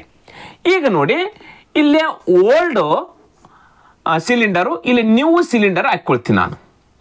ಈಗ ಇಲ್ಲಿ 6 ಎಷ್ಟಿದಾವೆ? 6², 2 ಇದಾವೆ 6, 1 6, 2 6 ಹಾಕೊಳ್ತೀನಿ. ಇಲ್ಲಿ ಓಲ್ಡ್ ಅಲ್ಲಿ 1 ಇತ್ತಂತಂದ್ರೆ ನ್ಯೂ ಅಲ್ಲಿ ಏನಾಗುತ್ತೆ ಅಂತ ಹೇಳಿದ್ರೆ ಅವರು ಡಬಲ್ ಆಗುತ್ತೆ, 1 ಇದ್ದದ್ದು 2 ಅಂತ ಅನ್ಕೊಳ್ತೀನಿ. ಇನ್ನು ಒಂದು ತ್ರಿಜ್ಯ ಕೂಡ, ಅದು ಕೂಡ 1 ಇದ್ದದ್ದು 2 ಆಗುತ್ತೆ. ಹೌದು ತಾನೆ? ಹೈಟು ನೆಕ್ಸ್ಟ್, ಇದು 6 ಮುಗಿತು. ಈಗ ನೆಕ್ಸ್ಟ್ ಎಚ್ ಏನಾಗುತ್ತೆ ಗೊತ್ತಿಲ್ಲ ನಮಗೆ. ಈ ಕಡೆ ಎ ಅಂತ ಅನ್ಕೊಳ್ಳಿ, ಈ ಕಡೆ ನಮಗೆ ಬಿ ಅಂತ ಅನ್ಕೊಳ್ಳಿ, ಗೊತ್ತಿಲ್ಲ. ಈಗ ಈ 3 ಗುಣಾಕಾರ ಮಾಡಿದ್ರೆ ನಮಗೆ ವ್ಯಾಲ್ಯೂಮ್ ಸಿಗುತ್ತೆ πr²h. r²h. ಅವಾಗ ಏನಾಗುತ್ತಂತೆ? ವ್ಯಾಲ್ಯೂಮ್ ಘನಫಲ ಕೂಡ ಡಬಲ್ ಆಗುತ್ತಂತೆ. ಹೊಸದು ಏನಾಗುತ್ತೆ? ಘನಫಲ ಇದು 1 ಇದ್ರೆ ಇದು 2 ಆಗುತ್ತಂತೆ. ವ್ಯಾಲ್ಯೂಮ್ ಕೂಡ ಏನಾಗುತ್ತಂತೆ? ಘನಫಲ ಕೂಡ ಡಬಲ್ ಆಗುತ್ತಂತೆ. ಆಯ್ತು, ಇಷ್ಟು ಸಿಕ್ಕ ಮೇಲೆ ಏನ್ರಿ ತುಂಬಾ ಸಿಂಪಲ್ ಆಗಿ ಲೆಕ್ಕಗಳನ್ನು ಬಿಡಿಸ್ಬೋದು. ಈಗ ನಾನು ರೇಷಿಯೋದಲ್ಲಿ ಹಚ್ಕೊಳ್ತೀನಿ, ತುಂಬಾ ಈಸಿ ಆಗಿಬಿಡುತ್ತೆ ನಿಮಗೆ. ಇವು 3 ಗುಣಾಕಾರ ಮಾಡ್ರಿ. 1 1 1, ಇದೊಂದು ಎ ಕೈ ಎ ರೇಷಿಯೋ ಅಥವಾ ಭಿನ್ನ ರಾಶಿಯಲ್ಲಿ ಹಚ್ಕೊಳ್ತೀನಿ. 2 2 4, 4 1 ಬಿ 4b, ಇದು 4b ಆಯ್ತು. Is equal to 1 divided by 2. 1 ratio 2 ಅಥವಾ 1/2. ಹೌದಾನೆ? ಇಲ್ಲಿ 1/2. ಇವು 3 ಗುಣಾಕಾರ ಮಾಡಿ ಇಲ್ಲಿ ಹಚ್ಕೊಂಡಿದ್ದೀನಿ, ಇವು 3 ಗುಣಾಕಾರ ಮಾಡಿ ಛೇದದಲ್ಲಿ ಹಚ್ಕೊಂಡಿನಿ. ಆಮೇಲೆ 1 ಡಿವೈಡೆಡ್ ಬೈ 2, 1 ರೇಷಿಯೋ 2 ಅಂದ್ರೂ ಅಷ್ಟೇ. ಆಯ್ತಾ? ಕ್ಲಿಯರ್ ಆಯ್ತಾ ಇದು? ಎಸ್. ಈಗ ನಮಗೆ ಬೇಕಾಗಿರೋದು A/B ಇಸ್ ಈಕ್ವಲ್ ಟು ಈ 4 ಈ 1ಕ್ಕೆ ಬಂದು ಗುಣಾಕಾರ ಆಗುತ್ತೆ. 4 1 4 /2 ಆಯ್ತಾ? ಎಸ್. ಈಗ ನೋಡ್ರಿ 2 1 2 2 2 4 ಇದು ಬಂತು ನಮಗೆ. ಕ್ಲಿಯರ್ ಆಯ್ತಾ? ಈಗ A is equal to 2 B is equal to 1 ಆಯ್ತು. ಹೌದು ತಾನೆ? A/B ಇಸ್ ಈಕ್ವಲ್ ಟು 2/1 ಇದು ನಮಗೆ ಬೇಕಿತ್ತು. ಹೌದಾ? ಹಾಗಾದ್ರೆ A 2ರಷ್ಟಿದ್ರೆ B 1ರಷ್ಟಿದೆ. ಹೌದಾ? ಇದು ನನ್ನ ಸಂಕ್ಷೇಪದಾಗ ಇಷ್ಟು ಬಂತು. ಕ್ವಶನ್ ಏನು ಕೇಳಿದರೆ ಹಾಗಾದ್ರೆ ಹೊಸ ಸಿಲಿಂಡರ್ನ ಎತ್ತರ ಇದು ನೋಡ್ರಿ, B ಇದು. ಹೊಸ ಸಿಲಿಂಡರ್ನ ಎತ್ತರವು ಹಳೆಯ ಸಿಲಿಂಡರ್ ಎತ್ತರಕ್ಕೆ ಎಷ್ಟಿದೆ ಶೇಕಡವಾರು ಅಂತಂದ್ರೆ 2ಕ್ಕೆ 1ರಷ್ಟಿದೆ. ಹಳೆಯದು 2ರಷ್ಟಿದೆ, ಹೊಸದು ಎಷ್ಟಿದೆ? 1ರಷ್ಟಿದೆ. 2ಕ್ಕೆ 1ರಷ್ಟಿದ್ರೆ 100ಕ್ಕೆ ಎಷ್ಟರಷ್ಟಿರುತ್ತೆ ನೋಡ್ರಿ. 2ಕ್ಕೆ 1ರಷ್ಟಿದೆ ತಾನೆ? ನೀವು ಕ್ವಶನ್ ಅನ್ನ ಕರೆಕ್ಟಾಗಿ ಅರ್ಥ ಮಾಡ್ಕೊಳ್ಬೇಕು. ನಾವು ಹೊಸ ಸಿಲಿಂಡರ್ನ ಎತ್ತರವು ಹಳೆಯ ಸಿಲಿಂಡರ್ ಎತ್ತರಕ್ಕೆ ಹೋಲಿಕೆ ಮಾಡ್ಕೊಳ್ಬೇಕು. ಹಳೆಯದು 2ರಷ್ಟಿದ್ರೆ ಹೊಸದು 1ರಷ್ಟಿದೆ. ಹಾಗಾದ್ರೆ 100ಕ್ಕೆ ಎಷ್ಟರಷ್ಟು ಆಯ್ತೆ ನೋಡ್ರಿ. 2ಕ್ಕೆ 1ರಷ್ಟಿದ್ರೆ 100ಕ್ಕೆ ಎಷ್ಟರಷ್ಟಿದೆ? 2 1 2 50 50% ಇದೆ ನೋಡ್ರಿ. ಇಷ್ಟು ಸಿಂಪಲ್ ಆಗಿ ಉತ್ತರ ಮಾಡ್ಬೋದು ನಾವು ಅದಕ್ಕೆ. ಹೌದು ತಾನೆ? ಇಲ್ಲಿ ಅರ್ಧ ಐತಂದ್ಮೇಲೆ ಅದು 50% ತಾನೆ. ನೀವು ಇಲ್ಲಿ ಲೆಕ್ಕ ಮಾಡೋದು ಬೇಕಾಗಿಲ್ಲ. ಗೊತ್ತಾಯ್ತಂದ್ರೆ ಇದ್ರ ಅರ್ಧ ಇದೆ ಅಂದ್ರೆ 50% ಇದೆ ಅಂತ ಅಲ್ಲೇ ಹೇಳ್ಕೊಳ್ಬೋದು ನಾವು. ಹೌದಾ? ಒಂದು 3-4 ಎಷ್ಟೊತ್ತಿಗೆ ಅಂದ್ರೆ ಒಂದು 20 ಸೆಕೆಂಡ್ ಅಥವಾ 30 ಸೆಕೆಂಡ್ ಒಳಗಡೆ ಉತ್ತರ ಬಿಡಿಸ್ಬೋದು ಇದನ್ನ. ಕ್ಲಿಯರ್ ಆಯ್ತು? ಎಸ್. ಗೊತ್ತಾಯ್ತಿದ್ದು? SSC MTS 7/2024 ಕ್ವಶನ್ ಕೇಳಿದ್ರೆ 50% ಇಸ್ ರೈಟ್ ಆನ್ಸರ್. ಆಯ್ಕೆ B ಕರೆಕ್ಟ್ ಆಗಿರ್ತಕ್ಕಂಥ ಉತ್ತರ. ಕ್ಲಿಯರ್? ಎಸ್. Next question 6. ಒಬ್ಬ ವ್ಯಕ್ತಿ 12 ಲಕ್ಷ ರೂಪಾಯಿಗಳಿಗೆ ಕಾರನ್ನು ಖರೀದಿಸಿ ಅದರ ವೆಚ್ಚದ 80%ಗೆ ವಿಮೆ ಮಾಡಿಸಿದ, ಇನ್ಶೂರೆನ್ಸ್ ಮಾಡಿಸಿದ, ಪಾಲಿಸಿ ಮಾಡಿಸಿದ 80%. ಅವನು ಕಾರನ್ನು 15% ನಷ್ಟಕ್ಕೆ ಮಾರಾಟ ಮಾಡಿದನು. ಆದರೆ ಅಪಘಾತಕ್ಕೀಡಾದ ಕಾರಣ ಕಾರನ್ನ ಖರೀದಿದಾರರಿಗೆ ತಲುಪಿಸಲು ಸಾಧ್ಯವಾಗಲಿಲ್ಲ. ನೋಡ್ರಿ, 50% ಲಾಸ್ದೊಂದಿಗೆ ಮಾರಾಟ ಮಾಡಿದವನು. ಆದರೆ ಕಾರು ಡ್ಯಾಮೇಜ್ ಆಗಿಬಿಟ್ಟಿತ್ತು, ಅದನ್ನ ಕಾರ್ ಖರೀದಿ ಮಾಡಲಿಲ್ಲ. ಅವಾಗ ಅವ್ನಿಗೆ ಏನು ಕೊಟ್ಟಿದ್ರು? 80% ಇನ್ಶೂರೆನ್ಸ್ ಬಂದಿತ್ತು, ಅವನಿಗೆ ವಿಮೆ ಬಂದಿತ್ತು. ಆದರೆ ತಲುಪಿಸಲು ಸಾಧ್ಯವಾಗಲಿಲ್ಲ. ಅಪಘಾತದಿಂದ ಕಾರಿಗೆ ವ್ಯಾಪಕ ಹಾನಿಯಾಯಿತು ಮತ್ತು ವಿಮಾ ಕಂಪನಿಯು ವಿಮೆ ಮಾಡಿದ್ರೆ ಬಂದಿರತಕ್ಕಂಥ ಮೊತ್ತ ಇದೆಯಲ್ಲ, ಆ ಮೊತ್ತದ 90% ಮತ್ತೆ ಪಾವತಿಸಿತು. ಈ ಎರಡೂ ವಹಿವಾಟುಗಳಲ್ಲಿ ನಿವ್ವಳ ವ್ಯತ್ಯಾಸವನ್ನ ಲೆಕ್ಕ ಹಾಕಿ. ಎರಡೂ ವಹಿವಾಟುಗಳಲ್ಲಿ ಅಂತಂದಾಗ 15% ಲಾಸ್ದೊಂದಿಗೆ ಮಾರಾಟ ಮಾಡಿದ್ನವನು, ತಗೊಳ್ಳಿಲ್ಲ. ಆದರೆ ಇಲ್ಲಿ 80% ಅಂತ ಒಂದ್ಸತಿ ಇನ್ಶೂರೆನ್ಸ್ ಮಾಡಿದ್ರು, ನೆಕ್ಸ್ಟ್ ಮತ್ತೆ ಬಂದಿರತಕ್ಕಂಥ ಇನ್ಶೂರೆನ್ಸ್ 90% ಇನ್ಶೂರೆನ್ಸ್ ಕೊಡ್ತು. ಹಾಗಾದ್ರೆ ಅಲ್ಲಿ ಬಂದಿರತಕ್ಕಂಥ ಅಮೌಂಟು ಅಥವಾ ಲಾಸ್ 15% ಲಾಸ್ ಅಲ್ಲಿ ಬಂದಿರತಕ್ಕಂಥ ಅಮೌಂಟ್ಗೆ ವ್ಯತ್ಯಾಸ ಎಷ್ಟಿದೆ, ಯಾವುದು ಜಾಸ್ತಿ ಇದೆ, ಯಾವುದು ಕಡಿಮೆ ಇದೆ ಕಂಡಿಡ್ರಿ ಅಂತ ಈ ಕ್ವಶನ್ ಅನ್ನು ಕೇಳಿದ್ದಾರೆ. ನೋಡ್ರಿ, SSC CHSL 13/10/2020 ಶಿಫ್ಟ್ 1 ಅಲ್ಲಿ ಕ್ವಶನ್ ಕೇಳಿದ್ದಾರೆ. ಸಿಂಪಲ್ ಇದೆ. ಆ ಕಾರನ್ನ ಕೊಂಡಿರ್ತಕ್ಕಂಥ ಬೆಲೆ ಎಷ್ಟು, ಕಾಸ್ಟ್ ಪ್ರೈಸ್ ಎಷ್ಟು? 12 ಲಕ್ಷ ರೂಪಾಯಿ ಆ ಕಾರನ್ನ ಖರೀದಿ ಮಾಡಿದ್ದಾರೆ. ಹೌದು ತಾನೆ? ಎಸ್. ಈಗ ನೋಡ್ರಿ, 80% ವಿಮೆ ಮಾಡಿಸಿದ, 100ಕ್ಕೆ 80 ರೂಪಾಯಿ ವಿಮೆ ಮಾಡಿಸಿದ. ಹಾಗಾದ್ರೆ 12 ಲಕ್ಷಕ್ಕೆ ಎಷ್ಟಾಗುತ್ತೆ ನೋಡ್ರಿ ಪಾಲಿಸಿ. ನೋಡ್ರಿ, 100ಕ್ಕೆ 80 ರೂಪಾಯಿ ವಿಮೆ ಮಾಡಿಸಿದ, 100 ರೂಪಾಯಿ ಇದೆ, 100ಕ್ಕೆ 80 ರೂಪಾಯಿ ವಿಮೆ ಮಾಡಿಸಿದ. ಹಾಗಾದ್ರೆ 12 ಲಕ್ಷಕ್ಕೆ ಎಷ್ಟಾಯ್ತು? 12 ಲಕ್ಷಕ್ಕೆ ಎಷ್ಟಾಯ್ತು? ಹೌದಾ? ಇವೆರಡು 0 ಕ್ಯಾನ್ಸಲ್, ಇವೆರಡು 0 ಕ್ಯಾನ್ಸಲ್. ಹಾಗಾದ್ರೆ ಮೊದಲು ಬಂದಿರತಕ್ಕಂಥ ವಿಮೆ ಎಷ್ಟು? 12 8 96, 1 0 2 0 3 0 4 0, 1 0 2 0 3 0 4 0, 9,60,000 ರೂಪಾಯಿಗೆ ವಿಮೆ ಮಾಡಿಸಿದ್ದ. 80% ವಿಮೆ ಅಂದ್ರೆ ಎಷ್ಟು? 9,60,000. ತಗೊಂಡಿದ್ದು 12 ಲಕ್ಷ, 9,60,000 ವಿಮೆ ಮಾಡಿಸಿದ್ದ. ಅಷ್ಟು ಕೊಡ್ಬೇಕಾ ಕಾರ್ ಡ್ಯಾಮೇಜ್ ಆದ್ರೆ? ಹೌದಾ? ಎಸ್. ಇಷ್ಟಿತ್ತು. ಈ ಕಾರನ್ನ 12 ಲಕ್ಷ ರೂಪಾಯಿ ಖರೀದಿ ಮಾಡಿದ್ನಲ್ಲ, ಇದು ಡ್ಯಾಮೇಜ್ ಆದ ಕಾರಣ 15% ಲಾಸ್ದೊಂದಿಗೆ ಮಾರಾಟ ಮಾಡಿಬಿಡ್ತಾನೆ ಅವನು, ಸೇಲ್ ಮಾಡ್ತಾನೆ.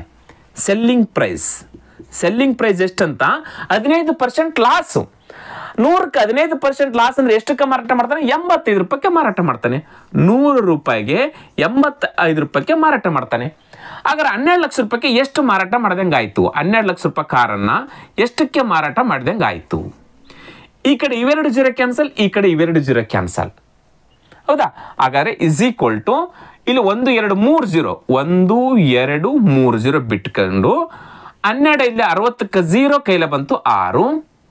12 8 96 1 6 102 102 ನೋಡ್ರಿ 102 ಎಷ್ಟಾಯ್ತು? 10,20,000 ರೂಪಾಯಿಗೆ ಮಾರಾಟ ಮಾಡ್ತಿದ್ದ. ನೋಡ್ರಿ ಸೆಲ್ಲಿಂಗ್ ಪ್ರೈಸ್ ಎಷ್ಟಾಯ್ತಿದ್ದು? 10,20,000ಕ್ಕೆ ಮಾರಾಟ ಮಾಡ್ತಿದ್ದ. ಯಾವಾಗ 15% ಲಾಸ್ದೊಂದಿಗೆ ಮಾರಾಟ ಮಾಡಿದಾಗ 10,20,000ಕ್ಕೆ ಮಾರ್ತಿದ್ದ. 12 ಲಕ್ಷಕ್ಕೆ ತೆಗೆದುಕೊಂಡಿದ್ದ, 15% ಲಾಸ್ ಆಗಿತ್ತಂದ್ರೆ 10,20,000ಕ್ಕೆ ಮಾರ್ತಿದ್ದ. ಬಟ್ ಇಲ್ಲಿ 9,20,60,000 ರೂಪಾಯಿ ನಮ್ಮ ಇನ್ಶೂರೆನ್ಸ್ ಬಂದದ. ಯಾವಾಗ ಇದು ಡ್ಯಾಮೇಜ್ ಆಗಿದೆ ಅಂತ ಗೊತ್ತಾಯ್ತು, 10,20,000 ರೂಪಾಯಿಗೆ ಖರೀದಿ ಮಾಡ್ತಕ್ಕಂಥ ವ್ಯಕ್ತಿ ಅದನ್ನ ತಗೊಳ್ಳಿಲ್ಲ. ನೋಡ್ರಿ ಅವ್ರು ಹೇಳಿದ್ದಾರೆ ಕ್ಲಿಯರ್ ಆಗಿ, ಖರೀದಿದಾರಿಗೆ ತಲುಪಿಸಲು ಸಾಧ್ಯವಾಗಲಿಲ್ಲ. ಈ 18%ಗೆ 15%ಗೆ ಅದು ಮಾರಲಿಲ್ಲ, ಒಯ್ಲಿಲ್ಲ ಅವರು.